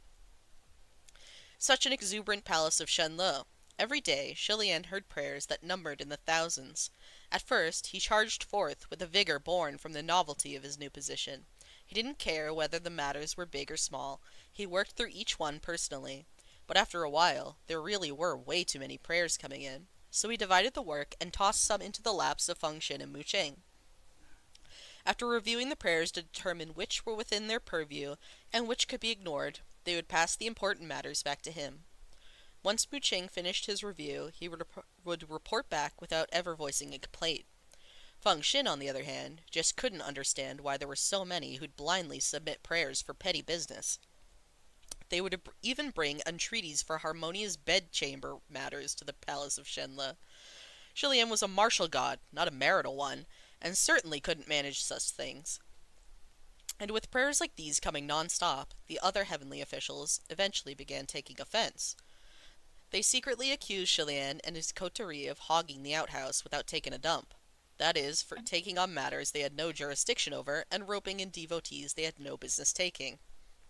To those accusations, Shellian had no rebuttal. Feng Xin still covered his ears with his hands, even though the gesture wasn't helping one bit. "Your Highness, why do you have so many female devotees?" Still seated, Shellian crossed his arms in his sleeves as clouds of incense lingered around him. He replied with a smile, "What's wrong with that? Beauties abundant, like clouds, are pleasing to the eye." Feng Xin's face dropped. "It's not pleasing at all. It's like these female devotees' only prayers are wishing to look nicer, marry nicer, give birth to a nice son. Nothing of importance. Even the sight of them gives me a headache." Shilian grinned. Misogyny. Literally. He's so gay, he's misogynistic, just like Leon. True. Shilian grinned and was about to respond when suddenly there was a commotion among the crowd. The two looked out and heard someone speak in a hushed voice. Prince Zhaojing has come. Let's get out of here. Prince Zhaojing is here. When the people heard the name Prince Zhaojing, it was as if they heard the name the devil himself. Everyone's faces drained of color, and the crowd dispersed like birds. In but an instant, like a tornado had blown past, most of the worshippers who were paying respects in the hall had fled. Soon after, a young man crossed the threshold. He had a decadent sort of appearance, lavishly dressed in brocade and a cape, and he swaggered forward with a glazed offering lamp in his hands. His face resembled Shilian's, as long as he didn't look at his eyes, but upon seeing that arrogant, conceited gaze, one would easily discern between the two. It was none other than Qi-Rong. Qi-Rong had reached the age of 17 or 18 by now, and had matured in both his appearance and bearing. He had finally managed to put on an air of nobility, at least somewhat. He stepped through the doors, but forbade the entry of any member of his retinue. Holding the lamp with both hands, he crossed into the great hall and swept aside his cape before kneeling on the clean floors. He raised the lamp to his forehead and prostrated solemnly. The two on top of the altar shared a look. Feng Shen smacked his lips, and Shilian understood the annoyance in his eyes. 3 years ago, when Shilian first left the imperial capital to travel the world, Qi-Rong was still in detention. Upon his return, he hadn't yet had a chance to see his little cousin before he suddenly and rumblingly ascended in his sleep that very night. Over the last 3 years, Shilian sent a number of dreams to his parents, the state preceptor, and others. He also sent one to Qi-Rong, admonishing him to be kind to others from then on, to keep his behavior in check, and to avoid causing trouble. Thus Qi-Rong had been actively commissioning the construction of temples everywhere, and offering donations and lamps for good merits. Although he worked hard, sincere to the bone, he would still stir up trouble every now and then, and Feng Shen was the one who'd have to clean it up for him. Because of this, Shilian could understand Feng Shen's irritation. On the floor, Qi-Rong finished paying his respects and started talking, or rather whining, aloud. Cousin Crown Prince, this is the 500th light I've offered. I'm such a loyal little brother, so when will you come see me? Even a dream would be fine. Yifu and Nemo both miss you dearly, but you ignore us. Truly high and mighty, and cold. He did not notice that Feng Shen was standing right there, reminding Shilian of the rules about such things. Ignore him. The Heavenly Emperor told you that unless it's a matter of great import, heavenly officials are not allowed to show themselves before mortals without permission. Families especially must be avoided. Don't worry, I know, Shilian said. Qi-Rong rose to his feet, holding the lamp, reaching for a brush, and started writing on the lamp with his head lowered. Since both Shilian and Feng Shen could both distinctively recall all their past traumas with Qi-Rong, they couldn't help approaching him to check what he was writing. When they saw that it was something normal, like, I pray for the country's prosperity and good weather, and not a prayer for some family to be beheaded before the whole marketplace or something similar, the two breathed a sigh of relief. Watching Qi-Rong write stroke after stroke so carefully and properly, Shilian was reminded of something. When Qi-Rong first returned to the palace with his mother, there was an incident. A group of royals and nobles were traveling to Mount Taisong to pray for blessings. Qi-Rong's mother had only just escaped back to the palace in shame after eloping with a vulgar peasant, and since then she hadn't dared to show her face. Nonetheless, she still wanted blessings for her son and to have him experience the outside world, rather than being shut inside with her and turning into an ignorant nobody. And so she begged the queen to take Qi-Rong along. Although attempts were made to keep things under wraps, royal scandals always shot out faster than an arrow. There wasn't anyone in the imperial capital who didn't know what had happened to that mother and her son. Thus, many of the noble children on the trip deliberately left Qi-Rong out, not playing with him or talking to him. Shilian saw a swing set and ran over to play, and all the children of the same age ran after him. They took turns pushing the crown prince on the swings and considered it an honorable task. When Shilian swung to the highest point, he inadvertently looked down and saw Qi-Rong hiding in the queen's shadow, head peeking out and his eyes watching him with envy. Once they reached the Palace of Divine Might, and offered their lights, the grown-ups went to beg the state preceptor for fortunes, or for deciphering thereof, or conversed amongst themselves. This left the children alone in the hall to offer up small lamps in play. It was Chi-Rong's first time meeting the queen, and he didn't know she had already offered a light in his and his mother's name. He saw how beautiful the lamps were, and wanted to offer one up for blessings too. He was young and didn't understand much, so he asked those around him how to write words of prayer for his mother.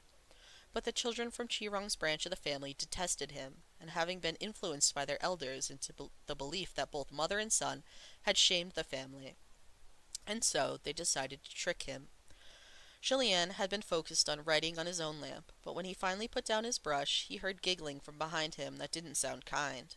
He turned his head and was greeted by the sight of Chi-Rong with his hands covered in ink. The boy was holding the lamp like a precious treasure, his face bright with a smile.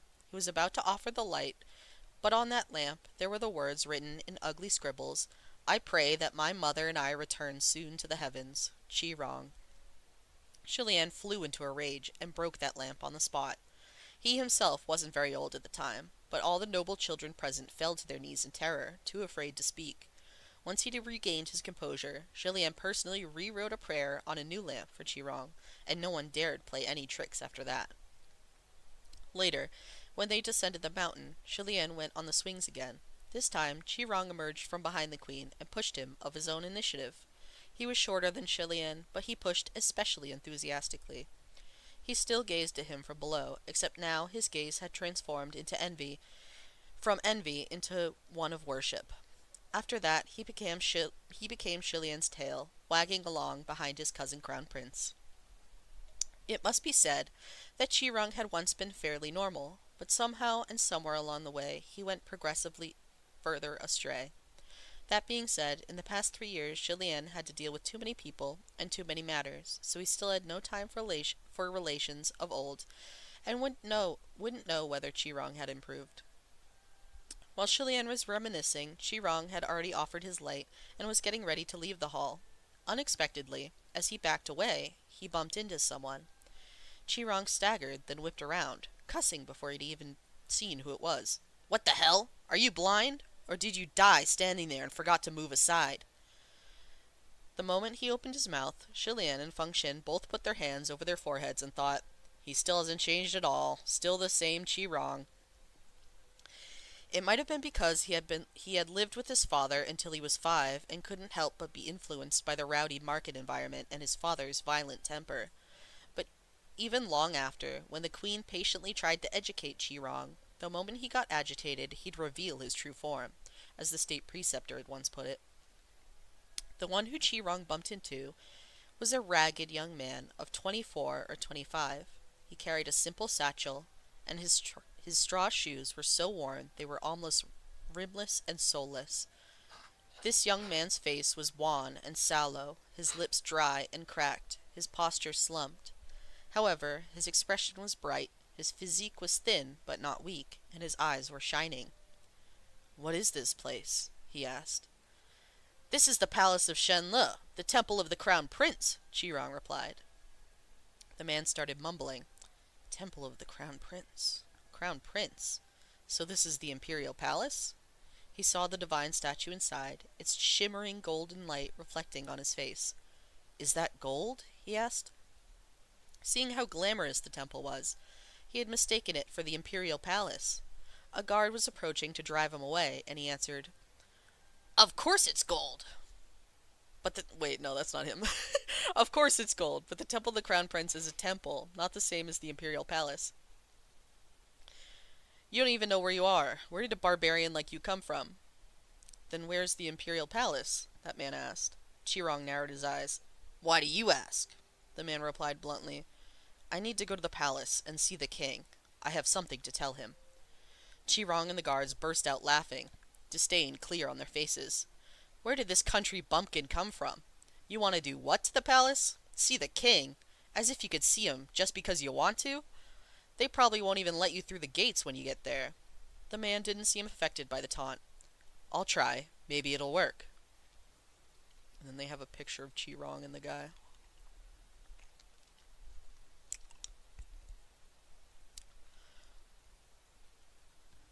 Then go ahead, Chirong laughed heartily, before purposely pointing in the wrong direction. Thanks, the man said, adjusting his satchel, then turned to walk out of the hall. When he reached the stone bridge, he suddenly stopped in his tracks. Through the clear pond water, piles and piles of coins could be seen at the bottom. The young man seemed to think for a moment, and in the next second he leapt over the bridge railing and jumped into the pond. He was extremely agile, and once he was in the water, he bent down and started fishing up handful upon handful of coins, stuffing them into the satchel in his arms. Since they had never seen anyone who dared steal a god's offerings before, Shilian and Feng Xin both stood stunned in shock. Chirong was also taken aback, but he immediately erupted in anger. He rushed to the bridge and slapped at the railing, yelling, "What the fuck? What are you doing? Someone pull him out! What the actual fuck?" Several guards immediately jumped into the water to pull the man out. But he was unexpectedly quite skilled in martial arts, throwing punches and kicks, and shockingly, no one could do anything to him. Chirong was jumping up and down in rage, and none of the cultivators in the temple yard knew what to do. That young man fished up enough coins to fill his satchel, then slung it over his shoulder. He moved to climb out, but accidentally slipped on some moss, falling back into the water with a large splash. It was only then that the guards managed to seize him and wrangle him back to shore. Chirong didn't pause a moment in his fit. He kicked the man, yelling, "You dare steal this money?" Feng Xin was already standing close by when Chirong raised his leg, and seizing the right moment, he blocked the kick. They're like invisible right now. They're invisible gods. While Chirong's kick looked vicious, it actually landed lightly. Although Chirong couldn't see who was playing tricks on him, he still felt like something was off, as if there was a ghost clinging to his leg. The feeling persisted as he violently kicked several more times, and he was left perturbed at the lack of impact. The young man seemed to have swallowed water, and he coughed a few times. That money was just lying there in the pond, so why can't I use it to save people? Unsatisfied with his kicks, Chirong finally stopped from sheer irritation. "Save who? Who are you? Where'd you come from?" He only asked so he could declare the young man guilty of a crime and throw him in prison, but the young man was an honest soul, and he answered the questions with equal honesty. "My name is Lan Ying. I'm from Yong'an," he answered. "We're going through a drought. There's no water, the crops won't grow, and everyone's starving because there's no income. There's water here, and food, and money. You use gold to build statues and throw coins in the water, so why can't you share some with us?" Yong'an was a large city within the kingdom of Shenle. Shilian rose to his feet, his expression grave. "Feng Xin, there's a drought going on in Yong'an? How come I didn't hear any of this?" Feng Xin turned to look at him. "I don't know. I didn't hear about it either. Let's ask Mu Qing later, alright?" End of chapter. Chapter 29. Oh, yeah. "Call him over right this instant," Shilian said. Feng Xin pressed the index and middle fingers of his right hand against his temple, connecting with Mu Qing in the spiritual communication array. Out in the temple yard, Chirong clicked his tongue. "Yong'an, so you crawled out of that middle-of-nowhere dump. Barren lands really do produce unruly fruit. Think you can rob the gods just because you're poor?" "Then I won't steal," Lan Ying said. "I will pay my respects and worship this god of yours right now. I will kneel and kowtow and beg him to give me money to save the lives of the people of my hometown. But will he give it to me?" Chirong was momentarily stumped. He grumbled inwardly, "If I say yes, is this guy gonna run away with all the money and with full conviction?" Thus he replied, "His Highness the Crown Prince is a god now, and gods are busy as hell. Who has time to mind unruly people like you?" Lan Ying nodded slowly at this. "I didn't think he'd care either. It's not like we never prayed or begged, but it didn't work at all. Those who are meant to die still die." Julien was shaken. "You, so disrespectful in the hall of God. Aren't you afraid of his condemnation?" a cultivator shouted. "It doesn't matter anymore," Lan Ying replied. "He can condemn me if he likes. I'm no longer afraid of his neglect, so why should I be afraid of his condemnation?" Qirong gave a wave. A number of guards waiting on the other side rushed forward, surrounding that young man, and started beating him down. Feng Xin was still hard at work, softening their attacks where he could, so it only appeared that Lang Ying was being pulverized. But the man himself just looked confused. He didn't dodge nor evade, and only occasionally raised his hands to protect the satchel on his back. Meanwhile, Qirong had grabbed a handful of melon seeds and munched as he jiggled his leg. Beat him! Beat him hard in the name of his prince! Truly, the very image of a villain. At hearing him call his own title, Lang Ying's head shut up. You're a prince? Prince of what? Do you live in the palace? Can you meet with the king? I'm your granddaddy, Qirong spat. You still think you can see the king, don't you? His Majesty's got a million things on his plate. He ain't got no time for you. Lang Ying craned his neck up. Why hasn't he got time for me? The gods don't have time, and neither does his Majesty. So who has time for me? Just who should I go to? He demanded stubbornly. Does the king know how many people have died in Yong'an? Do the people of the imperial capital know? If they know, why would they rather throw money in the water than give it to us? It's our money and we'll spend it as we will, Qirong scoffed. Even if we skip it over the water like stones, it's nobody's damn business. Why do we have to give it to you? What, you're entitled to it just because you're poor? There was some logic in what he said, but it was incredibly inappropriate for the time and place. Shilian was about to find a way to seal Qirong's mouth shut, when a black-clad youth rushed forward from behind the palace. Your Highness sent for me? Shilian waved him over. Mu Qing, come quickly. In all the prayers you've reviewed recently, have you heard anything about a drought from Yong'an? Mu Qing was taken aback. No, I haven't. As he continued to manage his own task, Feng Xin snapped. How couldn't you? Refugees have already fled from there. It was said in a tone so sharp that Mu Qing's face stiffened. He replied in an equally hard voice, I told the truth. There really wasn't anything. Are you trying to say that I'm purposely withholding information? Well, did you hear anything yourself? I'm on duty at the Temple of the Crown Prince during odd months, and you're on duty for even months. If there really were people from Yong'an praying for the end of a drought, there's no reason the drought-related prayers would only come during the odd months, while you heard nothing. Feng Xin paused and realized that was certainly true. I didn't say you did it on purpose. You always overthink these things. It seemed they were already ready to start quarreling again. Shilian gestured for them to pause, feeling his head throb. All right, Feng Xin didn't mean anything by it. Both of you stop this instant. The two immediately stopped arguing. Incidentally, it was just then that Qirong finally grew tired of watching his subordinates beat up on Lang Ying. He grabbed for a small pouch to dump all the melon seeds into as he gave an order to the guards. Drag that thieving crook to prison and lock him up. The guards acknowledged the command with a yes, sir, and several of them picked up Lang Ying. Let's deal with the problem at hand, Shilian said. We'll save this man first, and I'll ask him about Yong'an properly later. Mu Qing's expression relaxed, and he asked cautiously, Your Highness, how do you plan on doing that? You can't show yourself so easily. Since his ascension, that was one of the rules that Shilian just couldn't understand. The heavenly officials all talked about helping the common people, and yet they also put on airs, positioned themselves above mortals, and barred themselves from peering before them at will. Shilian was restricted at every turn, which caused him endless frustration. Thankfully, he also had ways to get around this problem. Without a thought and without looking back, he reached out and pushed. The people standing before them noticed the shadow on the ground vaguely shaking and turned around in confusion. The next moment, Qirong yelled in horror, Cousin Crown Prince! Shilian had pushed over his own divine statue. That kind, beautiful, sword and flower-holding golden statue swayed back and forth, then slowly listed to the side. Qirong looked as though he'd just seen his own mother kicked out the stool while hanging herself. Oh my god! Aghast to the extreme. He lost all care for Lang Ying as he rushed desperately to cling onto the leg of that statue, stubbornly trying to keep it upright and screaming heartrendingly as he did. What are you useless pieces of trash waiting for? Help me hold him up. Don't let Cousin Crown Prince fall. He can't fall.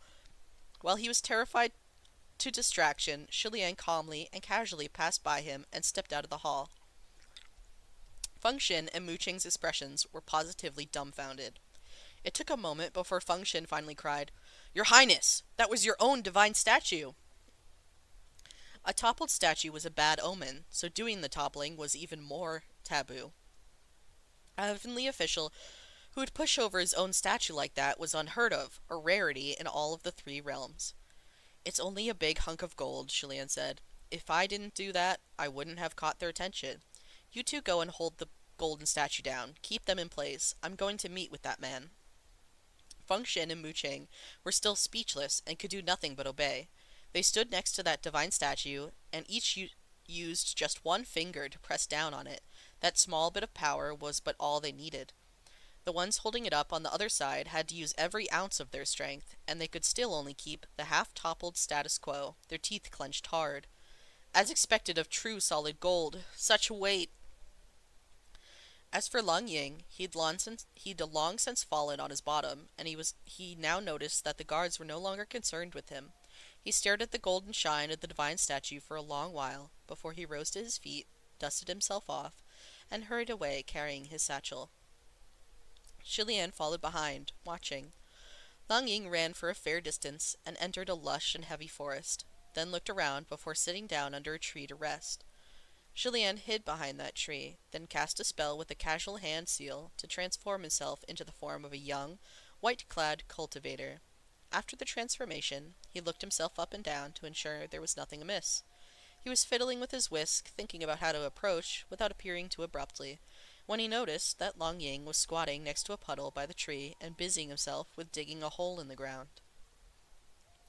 The young man's hands were large, and one swipe was enough to create a wide, deep gouge.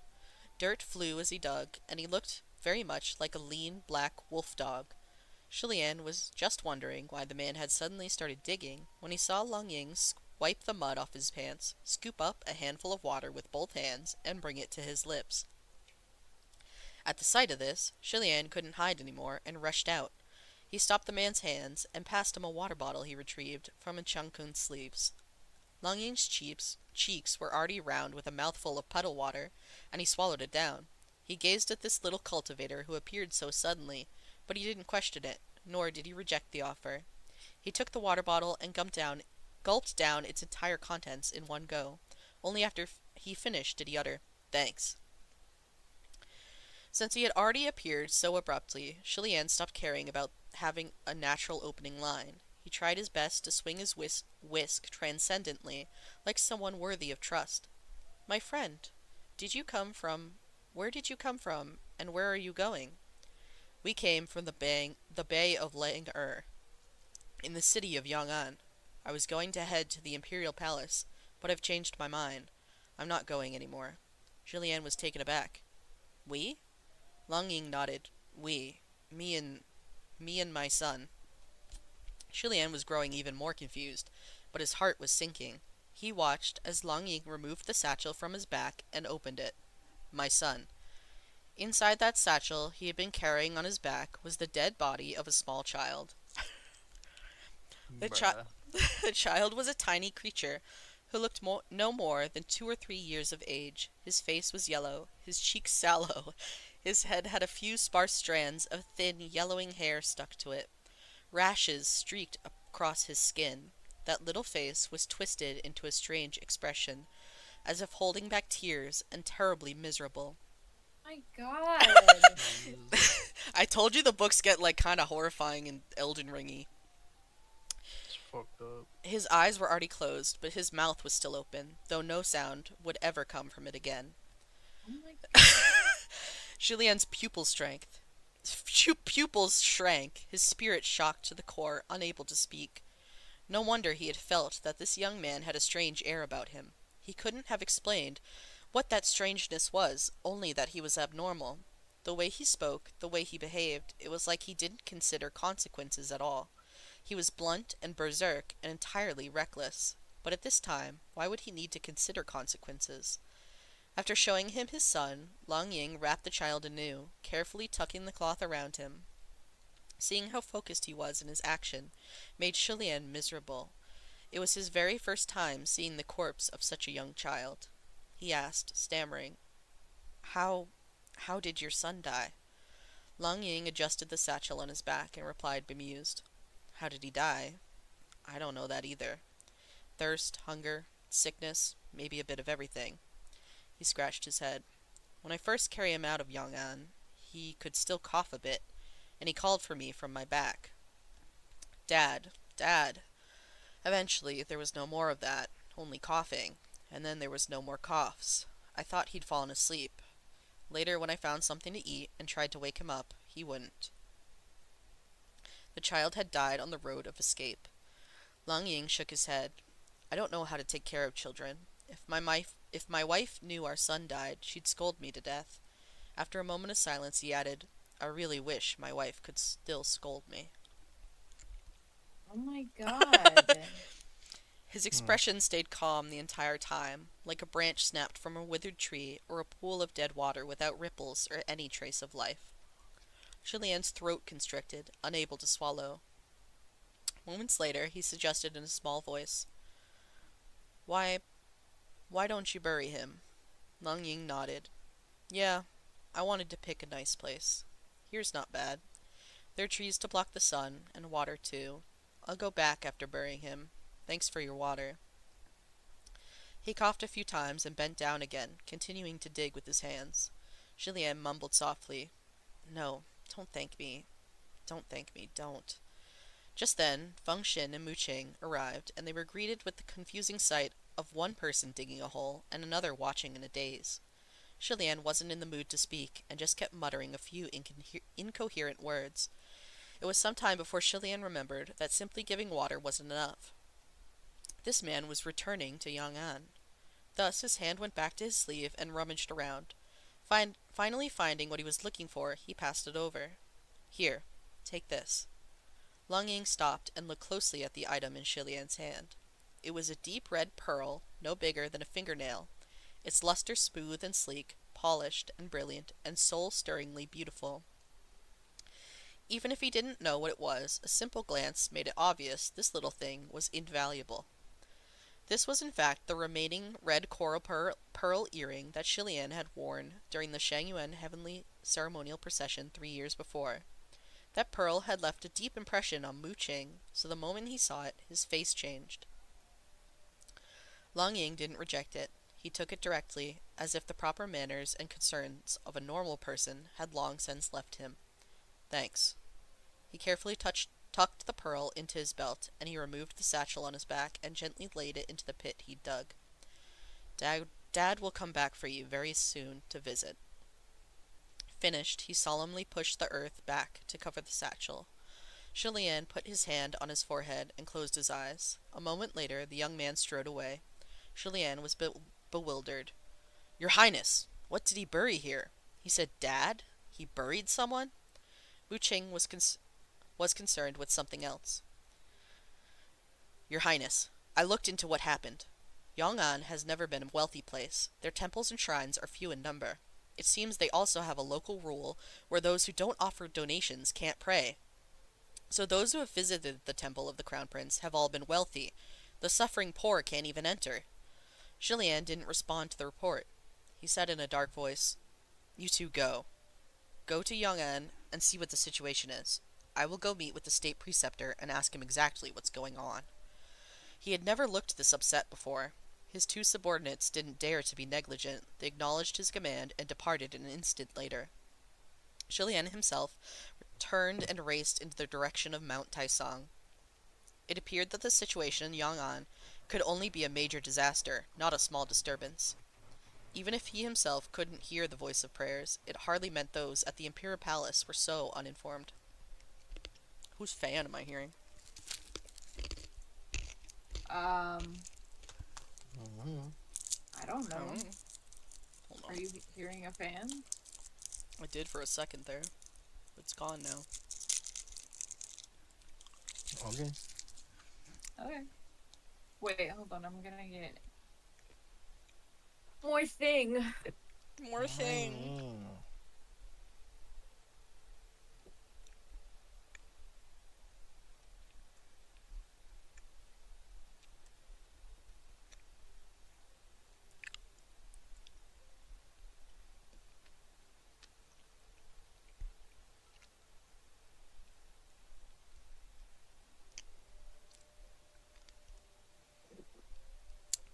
Hi. Hi. Hey. Okay, I'm reading. Whoa, Wesker. Whoa, this Oh. freak. Look at What him. fucking Soju does. He's such a freak. Wesker. Why? Oh, buddy. He's going crazy. He's sillies. He wants snackies. Whoa. He's going crazy. What are you doing? He's going Oh, crazy. what He's a are crazy you boy. doing? He's crazy, silly, stupid.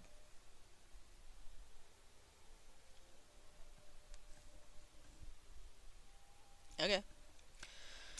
Alright. You wanna? What? You guys wanna see so far? Yes. Okay. Let me censor. Censor. Show it to me, please. Give it to me, please.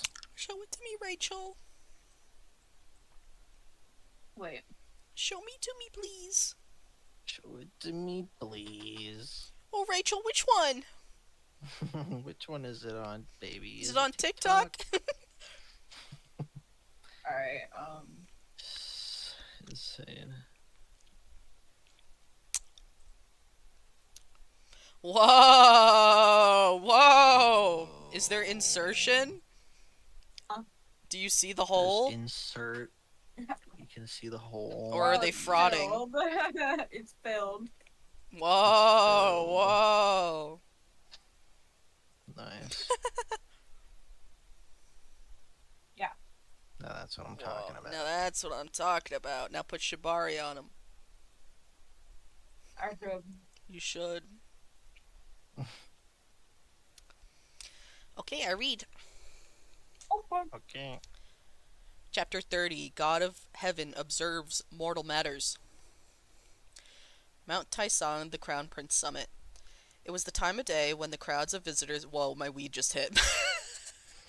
It was the time of day... Crowds of visitors. Whoa. I felt it.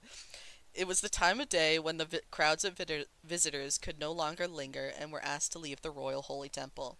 The sounds of chanting sutras echoed in waves from within the palace of Shenla, and over 1,000 cultivators were conducting their evening lessons, with the 4 state preceptors leading the service beneath the feet of the 15-meter-high gold divine statue. Within the temple of the Crown Prince, innumerable offering lamps lined the walls on both sides from floor to ceiling. Shulian descended from the sky, landed lightly on the altar, and took a seat right before his own statue. He waved, and a light breeze blew from out of nowhere, making the countless lamps spin gently, their lights blurring. The cultivators looked up and began to whisper in awe amongst themselves. The state preceptor, who was sitting slumped with his eyes closed, suddenly blinked them open. "That'll be it for today. You are all dismissed." The cultivators rose to their feet and left. The other 3 deputy state preceptors couldn't see Shulian's true form, but they could guess that some being had descended, so they also departed the hall and closed the temple doors behind them. Once those tall doors were shut, Shulian immediately began to speak, unable to wait another second. "State Preceptor, did you know about the drought in Yong'an? There's been no word from Father, so did something happen in court, or is he simply unaware of the exact situation?" The heavenly officials were not permitted to show themselves before mortals without explicit permission from on high. But there was only one exception to the rule, and that was appearing before high-level cultivators such as state preceptors or religious ministers. Those who had cultivated to certain levels were representatives of heavenly officials in the mortal realm, and this was why Shulian could speak directly. Huh? Yeah, I took her out. She's good. And this was why Shulian could speak directly to the state preceptor. The no prostrating within the temple of the Crown Prince rule was thus dictated through the mouth of the state preceptor from Shulian.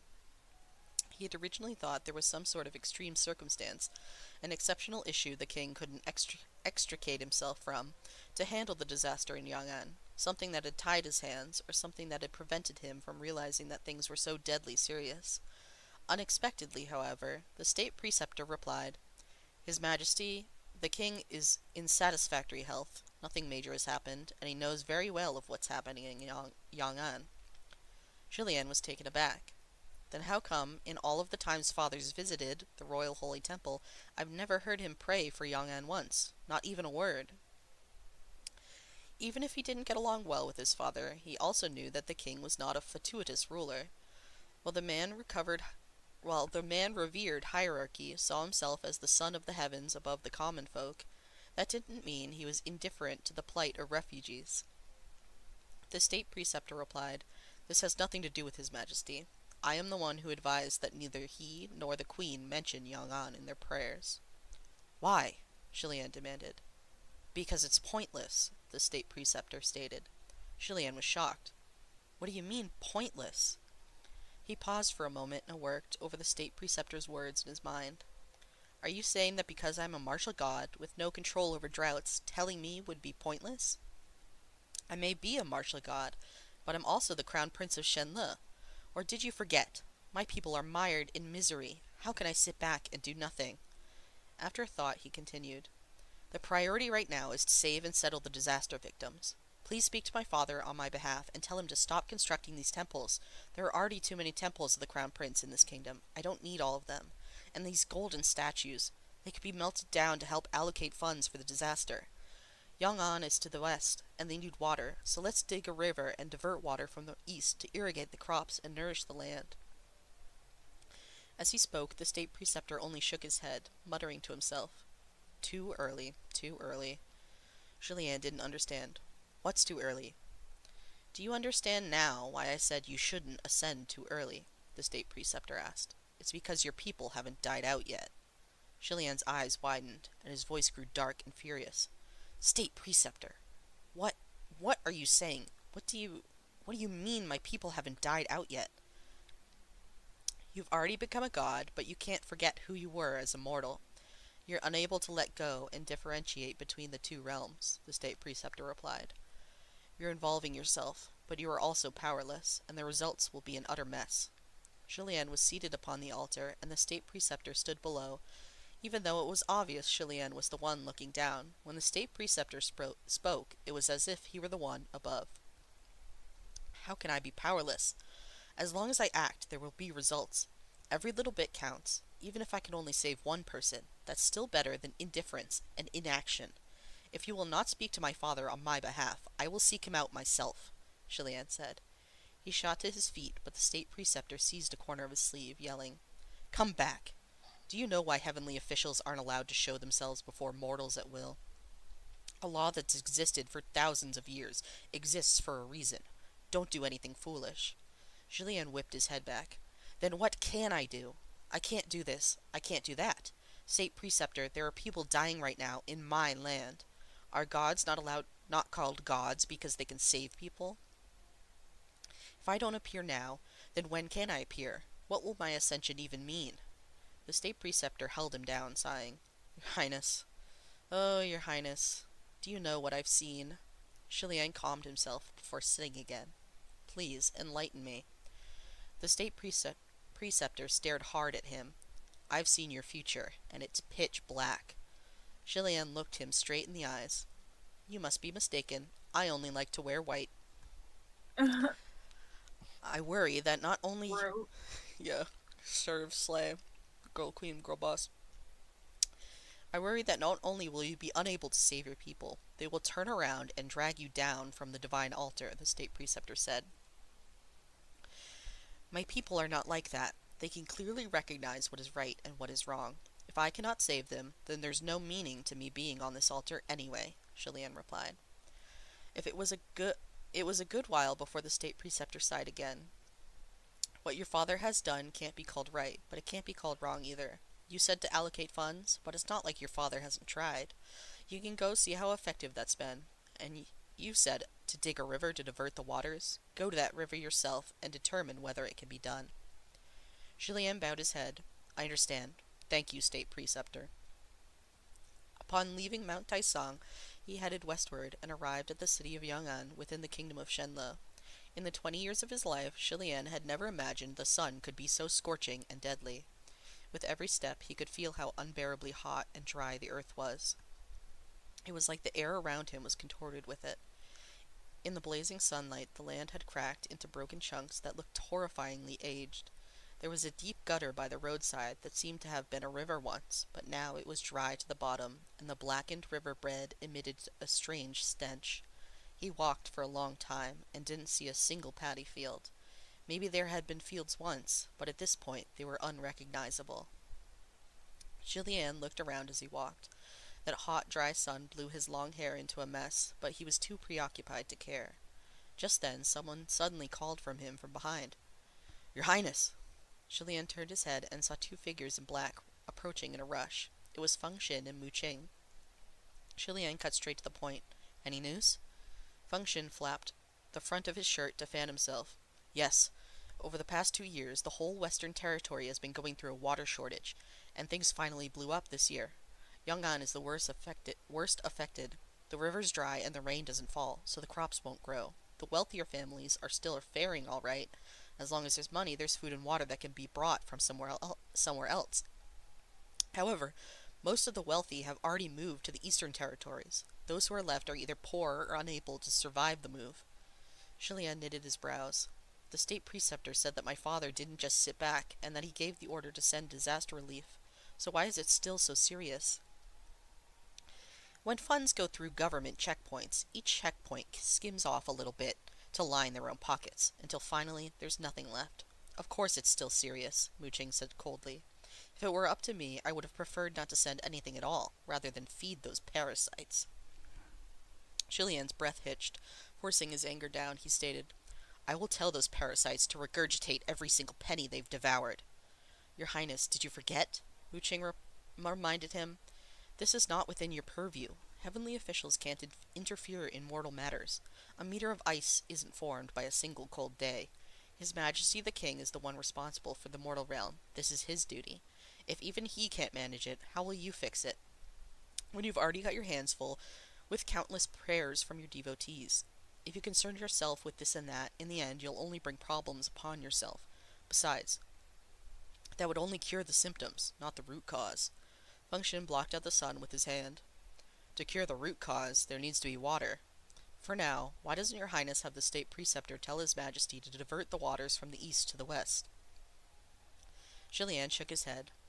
"I already suggested that to the state preceptor." "What did he say?" Feng Xin asked. Julien was momentarily stumped. "That is not feasible, more or less. But I realize now that it really can't be done. To redirect the water, we'd need to dig the river, but something like digging a canal would require mass conscription.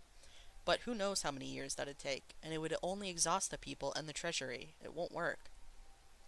Feng Xin nodded. "True enough, distant waters can't extinguish nearby fires." Julien hummed. "But if this can't be solved by mortal means, then maybe we can try divine methods. I heard there's been a change of rain masters in recent years. The newly ascended rain master seems like a reclusive person, but I'll see if I can pay a visit and request the eastern waters be moved westward as rain." Since Julien's ascension, he never paid any personal visits to any other heavenly officials, aside from greeting Junwu, and never tried to purposely befriend anyone, treating all equally within the spiritual communication array. His taking the initiative to pay visits was thus a rare occasion. Mu Qing, however, objected. "No." Julien turned to regard him. "Why not?" "Your Highness, I've investigated thoroughly. The truth is, in these past 2 years, it's not just Yong'an or the Western Territory that's been experiencing a shortage of water, but the entire kingdom of Shenle. The Eastern Territory is close to the sea and is surrounded by lakes and ravines, so it's not as obvious and hasn't become an issue yet. But overall, the amount of water and rain has significantly decreased from previous levels." Julien's eyes widened as Mu Qing continued. "If we really dug a canal, or used rain to move water from the east to the west, it might temporarily relieve Yong'an, but it wouldn't save it completely, and it would only help them hang on by a thread. Meanwhile, it could very well doom the Eastern Territory." Julien's heart seized, and most of the population of Shenle, along with its most prosperous palaces, are in the east. It's more than 3 times the size of the west and contains the imperial capital. If a drought were to happen here...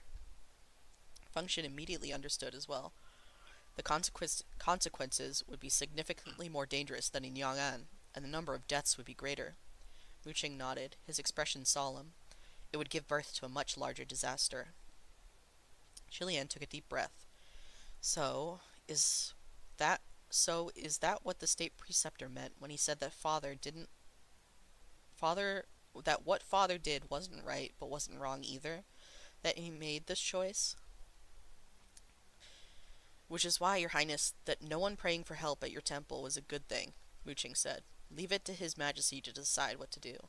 Shilian didn't respond. He looked back. The entire time they walked, every person he saw was nothing but skin and bones. Men and children had their upper bodies bare, rows of ribs visible and clear on their torsos, and the women had dead eyes and faces empty of life. No one moved much. They didn't have the energy. The foul stench of death hung over everything. It made one want to scream, to escape this decaying earth and return to the glory of the flourishing imperial capital. It was a long time before he finally spoke.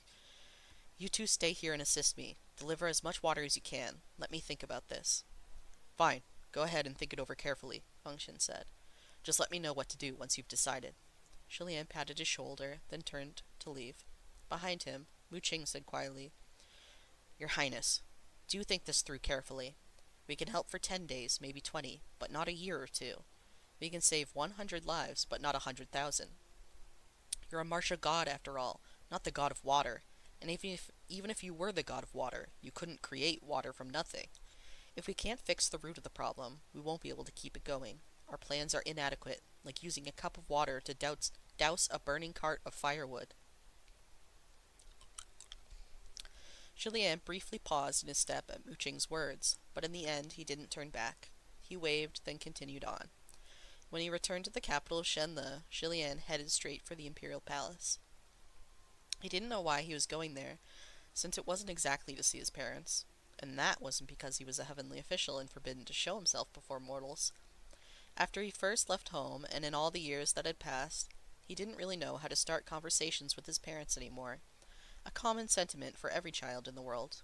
Thus he concealed himself and ran haphazardly around the palace he was so familiar with, but His Majesty the King was nowhere to be found. It was only when he went to Qifeng Palace that he came across his father and mother. The two had just dismissed the palace attendants and were chatting between themselves. The queen sat on the side of the bed. The mask that she was fiddling with was the very one that Shilian had worn 3 years ago at the heavenly ceremonial procession. The shape of the golden mask had been carefully molded to Shilian's features, which was why it had fit him so perfectly and comfortably when he wore it. When others saw the mask, the degree of similarity with his real face was almost frightening. Stop playing around with that and come massage my temples, the king chided. Even though the king and queen kept up an act of perfection in front of the people, Shilian had seen clearly from a young age that behind the scenes his parents bickered and nagged each other like any other normal married couple. The queen put down the mask, as expected, and moved to the king's side to help rub his temples. She combed through his hair and suddenly remarked, You've got more white in your hair again. Shilian took a closer look. True to his mother's words, his father's hair was graying on the sides, and it aged him a few years. Didn't father visit the royal holy temple to pray just a little while ago? He wondered. His hair was still black then. How did it go gray so suddenly? The queen handed the king a copper mirror, but he pushed it away. No need to see. Just dye it black again before we visit Mount Taisong. It was then that Shilian realized his hair didn't go gray recently. It grayed a long time ago. It's just that he's been dyeing it every time he comes to see me. I've been too occupied listening to the prayers of my devotees and running around. I rarely made time to come back and visit. That's why I didn't suspect anything. This conclusion filled Shilian with guilt. For once he was glad his parents couldn't see him. As the queen massaged the king's head, she scolded, I told you to rest early every evening, yet you never listen to me, and you even accused me of nagging you day and night. Now look at how unsightly you've become. If our son saw, he definitely wouldn't want anything to do with you. The king huffed. Ever since your son grew up and spread his wings, he stopped caring about me anyway. Despite his words, he still couldn't help but take a peek at the copper mirror by the bedside, and he grumbled, I don't look that bad. Isn't it still the same face? Shilian was stunned in spite of himself. He had never seen this side of his father before, complaining about him behind his back with such petulance. He couldn't help but smile. The queen obviously felt the same, and she held back her laughter. Okay, okay, it's not that awful. Your health is more important than the heavens, so rest early today. The king shook his head. I cannot. A number of people from Yong'an have settled in the capital lately. If they want to come, that's fine. But they just have to make a nuisance of themselves and make the people uneasy. It's a tricky situation. As it turned out, his father's hair was going gray because of the drought in Yong'an, and an indescribable misery seized Shilian. The queen nodded. Ronger told me he met someone from Yong'an today, as well. Apparently the man tried to steal money from the temple. How frightening. The king was solemn. Indeed, it's shocking. There were only tens or hundreds of them. If there were only tens or hundreds of them, that would be fine.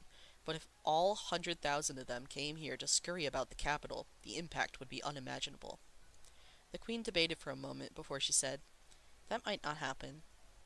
If they follow the law and keep to themselves, then let them come. As the king of a nation, how can I make a risk on something that might not happen? He replied. They absolutely cannot come. Looking after a few more people is not as simple as placing a few more sets of chopsticks down at the table. There are many complications involved that you don't understand. This conversation is over. Okay, let's not talk about that anymore, the queen soothed. I didn't understand the things you spoke of to begin with. It's only our son. If only our son were still here, then he could at least help take some of the burden off of you, the king humped. Him? What could he do? As long as he doesn't cause me any more worries, that's good enough. At the mention of Shilian, the king seemed to liven up again. That son of yours, he's already in his teens, but he was raised like a princess. Even if he learned about everything that's happening, it won't do any good. It would just add to his worries for no reason. Let him keep flying in the sky. It's best if he doesn't know anything. He should do his own thing. He's not the crown prince anymore, so there's no need for him to care about matters in the mortal realm. He loves to fly, so let him fly to his heart's content. Shilian listened silently as his father grew increasingly excited in recounting his faults. With a knowing smile on her face, the queen nudged the king. Now you can call him a princess. Aren't you the one who spoiled our princess since he was young? And now you want to blame it all on me, she sighed. That child is good at everything except missing home. He was already like this back when he was studying at the Royal Holy Temple. He's only visited once every few months. It's worse now that he's ascended. We haven't seen him once in 3 years. Who knows if we'll ever see him again? Her complaint had the king turn around and start defending Shilian. What would a woman know? The state preceptor Whoa! The state preceptor said that those were the laws of heaven. How can we still treat him like a common mortal? If you call your son back, you'll be weighing him down. I'm only saying, the queen quickly explained herself. I won't make any demands in front of him, she muttered. It's not so bad when I can look at the statues. They resemble him closely enough, and they're everywhere. As he watched them for such a long time, an ache grew in Shilian's heart. It felt like there was a hard lump launched in his throat, making it painful to swallow. He couldn't bear to stay hidden any longer, yet he couldn't reveal himself. It wasn't because he was afraid of breaking heaven's laws, but rather because, even now, he still didn't know what to say. He didn't have any solutions for the situation in Yong'an. If he were to suddenly appear, it would only cause his parents more agitation and stress. He quickly retreated from the imperial palace. The moment he was outside, Shilian drew in several deep breaths, and it was only then that he was finally able to calm down. He steadied himself and pulled himself together. Then, deciding that action was better than standing around sighing, he cast a spell and transformed himself into a plainly dressed young cultivator. He ran around the capital, digging for information and recording his findings. After a full day of work and traveling all over, he finally got the answers he wanted. Indeed, the water levels of every lake and river within the Shinla capital was lower than in previous years. Back when he was still at the Royal Holy Temple, there were a few times when he snuck down the mountain to play. As he had rowed his boat happily along the largest river that crossed the kingdom of Shenla, the water level was just a bit short of the levee, but now it was several meters below, and the residents of the city said that it had been like that for a while. This wasn't something that had happened overnight. Before this, Shilian hadn't paid much attention, but now that he knew to look, he was shocked to see all the warning signs so clearly. He had originally hoped there'd been some mistake in Muqing's report, and thus decided to come to see for himself. But now he couldn't deny that Muqing had never let him down before. Once this situation was confirmed, Chilian stood there in a trance by the riverside, deep in contemplation. Pedestrians passed behind him from time to time. Some nodded and smiled, others looked on curiously, but most went about happily minding their own business. He'd lost track of how long he'd been standing there when quietly clouds gathered from the edge of the skies, and pitter-patter sounded from all around. It had started to rain. Numerous pedestrians on the street looked up at the sky. "What bad luck, it's raining. Let's hurry back." "Yeah, how annoying." Plip-plop, plip-plop. Raindrops beat down on Chilian's face and clothes, and he finally came to his senses. "It's raining?" he muttered to himself. When the people in the capital saw rain, they dropped everything to find shelter. Heavens knew how many on the other side of Shenle would die for a rainstorm like this. A group of people with umbrellas ran past, and when they saw Chilian standing there alone, getting soaked by the rain, they beckoned him along. "Young cultivator, why aren't you getting out of the rain? It's really coming down." In his haze of confusion, Chilian somehow started running along too, and found himself seeking shelter under a long roof. Soon after, the group tucked away their umbrellas and broke out in laughter. "Thank goodness I brought an umbrella with me when I saw it was cloudy, or else I would have been a drowned rat. Hasn't rained for a long time, right? The storm is way overdue, so it's going to be a big one. Oh my goodness, look, it really is pouring harder. It's going to turn into a deluge at this rate." The raindrops beat down on the ground, shattering and splattering outwards. These people spoke in such a familiar, endearing accent, and Chilian felt in his heart that this was his home. This was the place where he was born and grew up, and these were the citizens he knew. As the chit-chat continued, the rain gradually lightened. A few urged, "We should hurry and go while it's eased up." The men opened their umbrellas and stepped out from under the roof one after another. Chilian still stood where he was, however. A couple of them glanced back, and after a brief discussion amongst themselves, one came over and handed him a worn umbrella. "Young cultivator, can't you go back?" he asked politely. "It's still pouring, so why don't you take this umbrella?" Chilian snapped out of his daydream. "Thank you very much, but what about you?" A few people from the group in the rain called out, "We've got more umbrellas that we can all squeeze under. Let's go, let's go." Urged by his companions, the man stuffed the umbrella in Chilian's hand and ran back. The pattering sounds of their footsteps slowly faded away in the distance as Chilian stood there for a while longer, holding on to the umbrella. Suddenly, he caught the glimpse of an inconspicuous shrine not too far away. He opened his umbrella and walked towards it in the rain. Upon a closer look, the two sides of the small shrine doors were written with the verses, "Body in the abyss, heart in paradise." As it turned out, this was a shrine of the Crown Prince. Since 8,000 temples had been raised in only 3 years, it was natural that not every one of them was as extravagant and awe-inspiring as the one on Mount Taisang. Among them, there were quite a few that were built by people's grassroots efforts to help achieve that lofty number and join in on the excitement. Not only were there no donation boxes here, but there were also no temple attendants. The only things that this shrine had were a clay statue and a couple of offering plates filled with assorted fruit and refreshments. His more conscientious believers would come by once in a while to freshen the place up a little, and that alone sufficed for a shrine. To think he'd find a shrine of the Crown Prince in such a well-hidden, inconspicuous nook!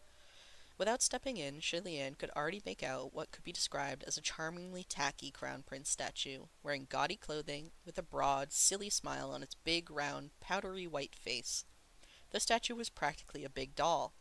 In his mind, if his mind weren't so weighed down by his own thoughts, Chilian definitely would have laughed out loud. In the past 3 years, Chilian had seen at least 3,000, if not 5,000, Crown Prince statues. However, not a single one of them looked exactly like him. Even the ones closest to the mark were only about 2/3 of the way there. As for the rest, they were all either too ugly or too beautiful. Most of the divine statues of other heavenly officials were too ugly, yet Chilian had the exact opposite problem.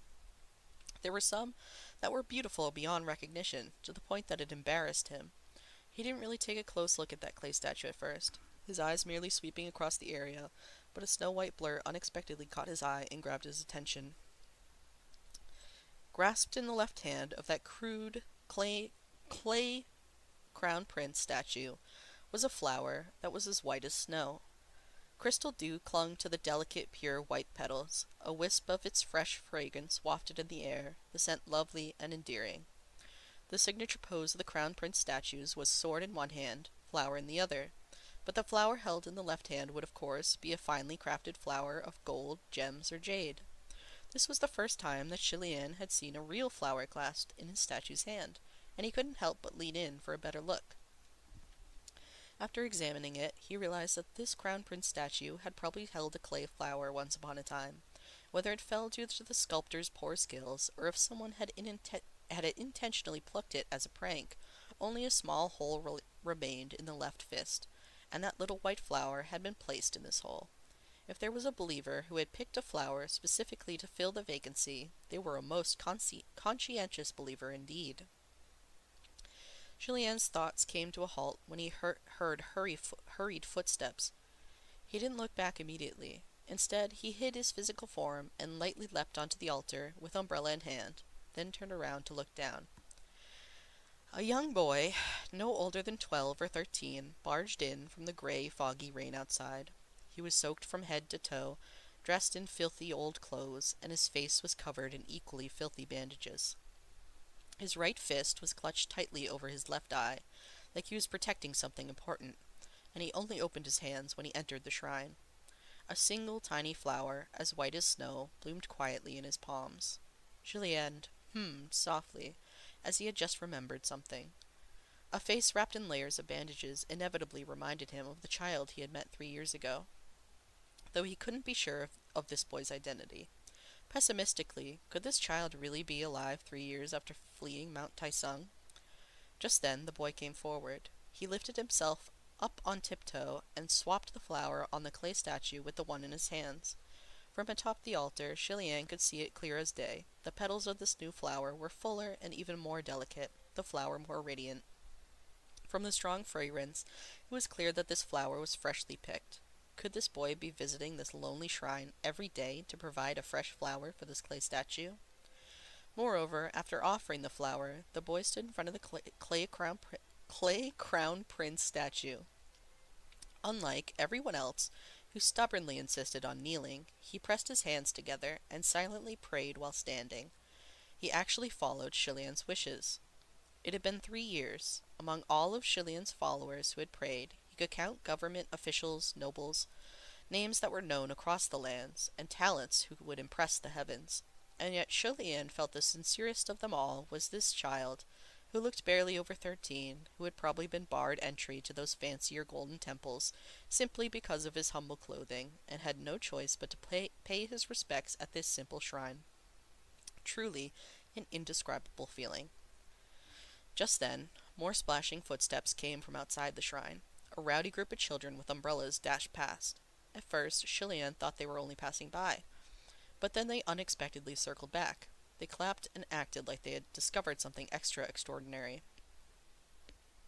Wow, the ugly freak got kicked out again. Although these kids were all around the same age as the boy in the shrine, every one of them was taller than him and looked like their parents fed them well. There was probably a holiday coming up, since they were all dressed in new clothes and shoes. As they splashed playfully in the puddles by the shrine entrance, their innocent smiles were full of life and void of any malicious intent. It was as if they didn't really understand that ugly freak was a bad term, and didn't realize that their words would be hurtful. They probably thought it was funny. The boy clenched his fist, but the fist was so small that it wasn't threatening at all.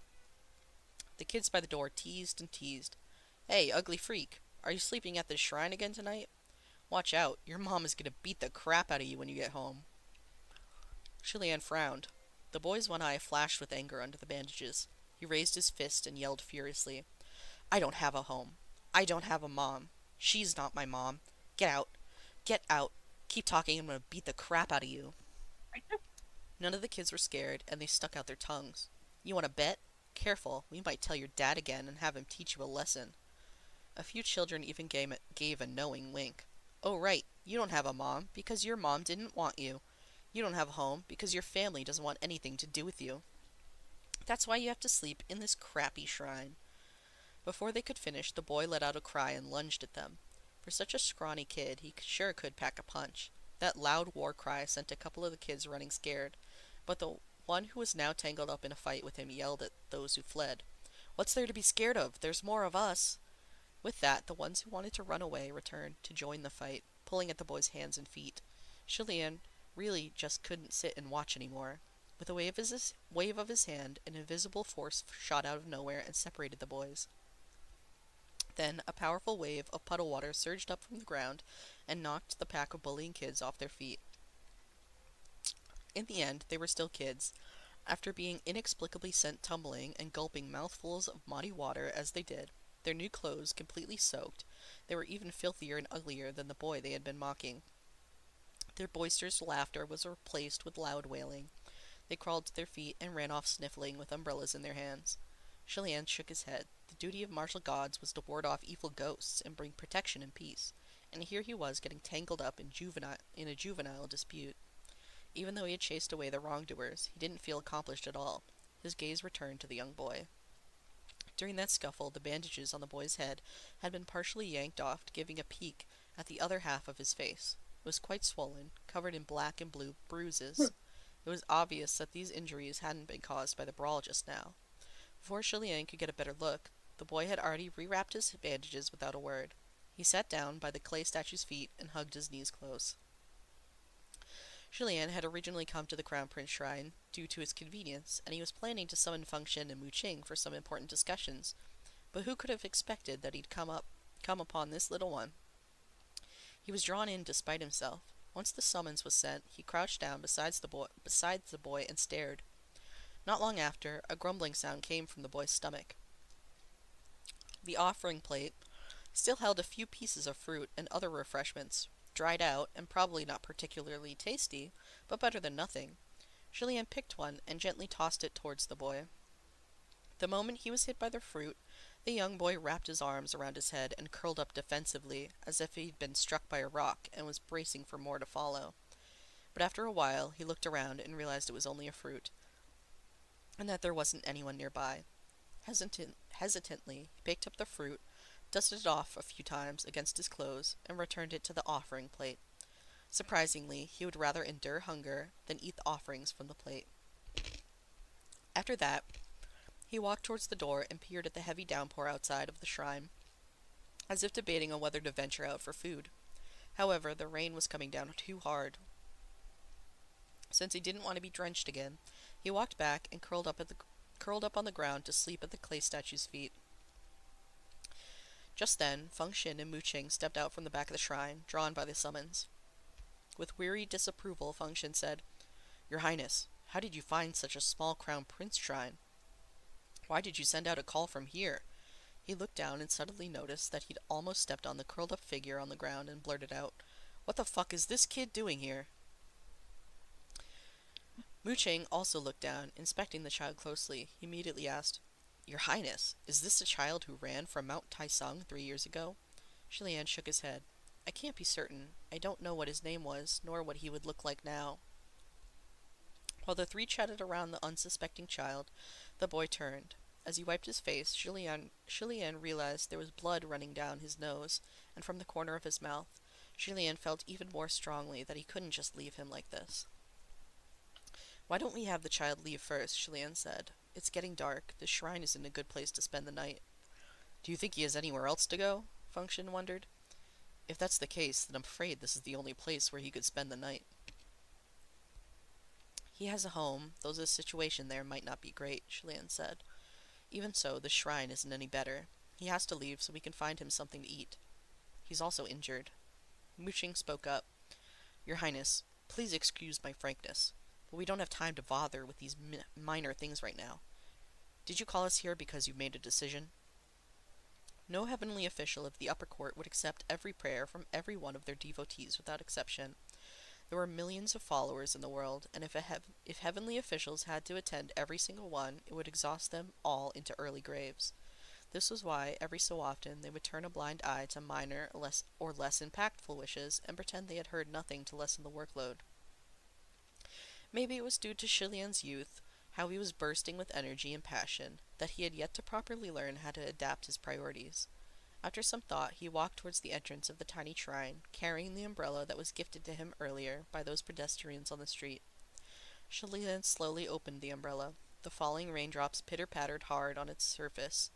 The boy on the ground heard the noise and thought that someone had entered and shifted slightly. But he then seemed to realize he didn't care whether someone had come or not, and he lay back down again. Julianne placed the open umbrella by the entrance. When the boy noticed that the sound persisted, he finally found it strange enough to rise to his feet and go take a look. There he found a red umbrella leaning on the ground under the rain like a lonesome blooming crimson flower. He froze in surprise. Watching the boy rush forward to grab the umbrella, Mooching lectured, "Your Highness, you've done more than enough. It'll complicate things needlessly if you're too obvious and he finds out." Before Julianne could reply, the young boy rushed back in and shouted from behind him, "Your Highness!" Three gods almost jumped in surprise and turned their heads. Cradling the umbrella in his arms, the boy's eye was reddened and filled with emotion. He lifted his head and shouted to the clay statue, "Your Highness, is that you?" Function was amazed at his deduction, as he didn't know that Julianne had helped the boy chase away his bullies, and had even chucked a fruit at him. Little guy's kinda smart. He actually figured it out. Mooching, on the other hand, clearly suspected that something must have happened. He eyed Julianne. "If you're there, please answer my one question," the boy begged. From his place high atop the altar, Julianne heard countless pleas of, "Please, appear before me, every day." Even when a sound became repetitive, it numbs the ear. Even so, hearing a plea like this, he still couldn't help but drop the matter at hand and perk up his ears. Beside him, Mooching cautioned, "Your Highness, leave it be."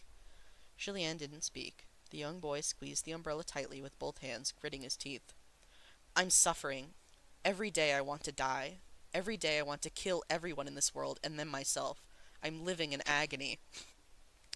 From a boy who couldn't be older than 13, such furious words probably sounded both laughable and pitiful. But hidden inside that tiny body was something explosive, something that sustained that roaring rage. Function frowned. What's wrong with him? Kill everyone in this world. Is that really something a kid should say? "He's still young," Mooching replied flatly. "When he gets older, he'll know that whatever he's going through right now isn't anything." After a pause, he looked at Julianne. "There are too many suffering in this world. Take Yong'an's drought, for example. Name one Yong'an citizen who has it better than him. There's no need to bother with this, Your Highness. Let's focus on our priorities." "Perhaps," Julianne said softly. One person's suffering probably looked insignificant to another. The boy was still looking up at the statue, his eye awfully red, yet there were no tears. With the umbrella in one hand, he reached out with the other and tugged on the clay statue's robes and continued to plead for answers. "What should I live for in this world? What does it mean to live?" However, his questions were met by silence. There was not a soul to give him an answer. It seemed that the young boy had expected as much and slowly dropped his head. To his surprise, a voice from above suddenly broke through the silence. "If you do not know how to live anymore, then live for me." Neither Function nor Mooching had actually expected him to answer, and such an answer too. Their eyes widened. "Your Highness?" The young boy's head shot up, but there was no one there. There was only a soft, gentle voice coming from that clay statue. "I have no answer to the question you asked. However, if you do not know the meaning of your life, then take me as that meaning. You use me as your meaning to live." Function and Mooching's faces looked like they were about to explode, and both reached out to smother Julianne's mouth, sputtering, "No more, Your Highness, you're breaking the rules, the rules!" But before they could fully cover his mouth, Julianne managed one last shout. "Thank you for your flower, it's beautiful, I like it very much." And that's where we'll stop. Wow. New flower. Need ice cream. I need ice cream. Ice I cream. need ice Shut up. Shut your fucking whore mouth.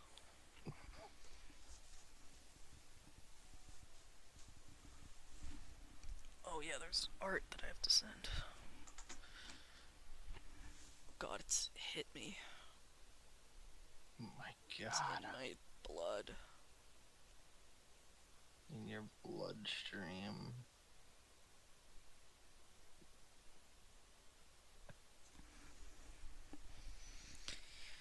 Hello. Yeah, Hello. show me the art.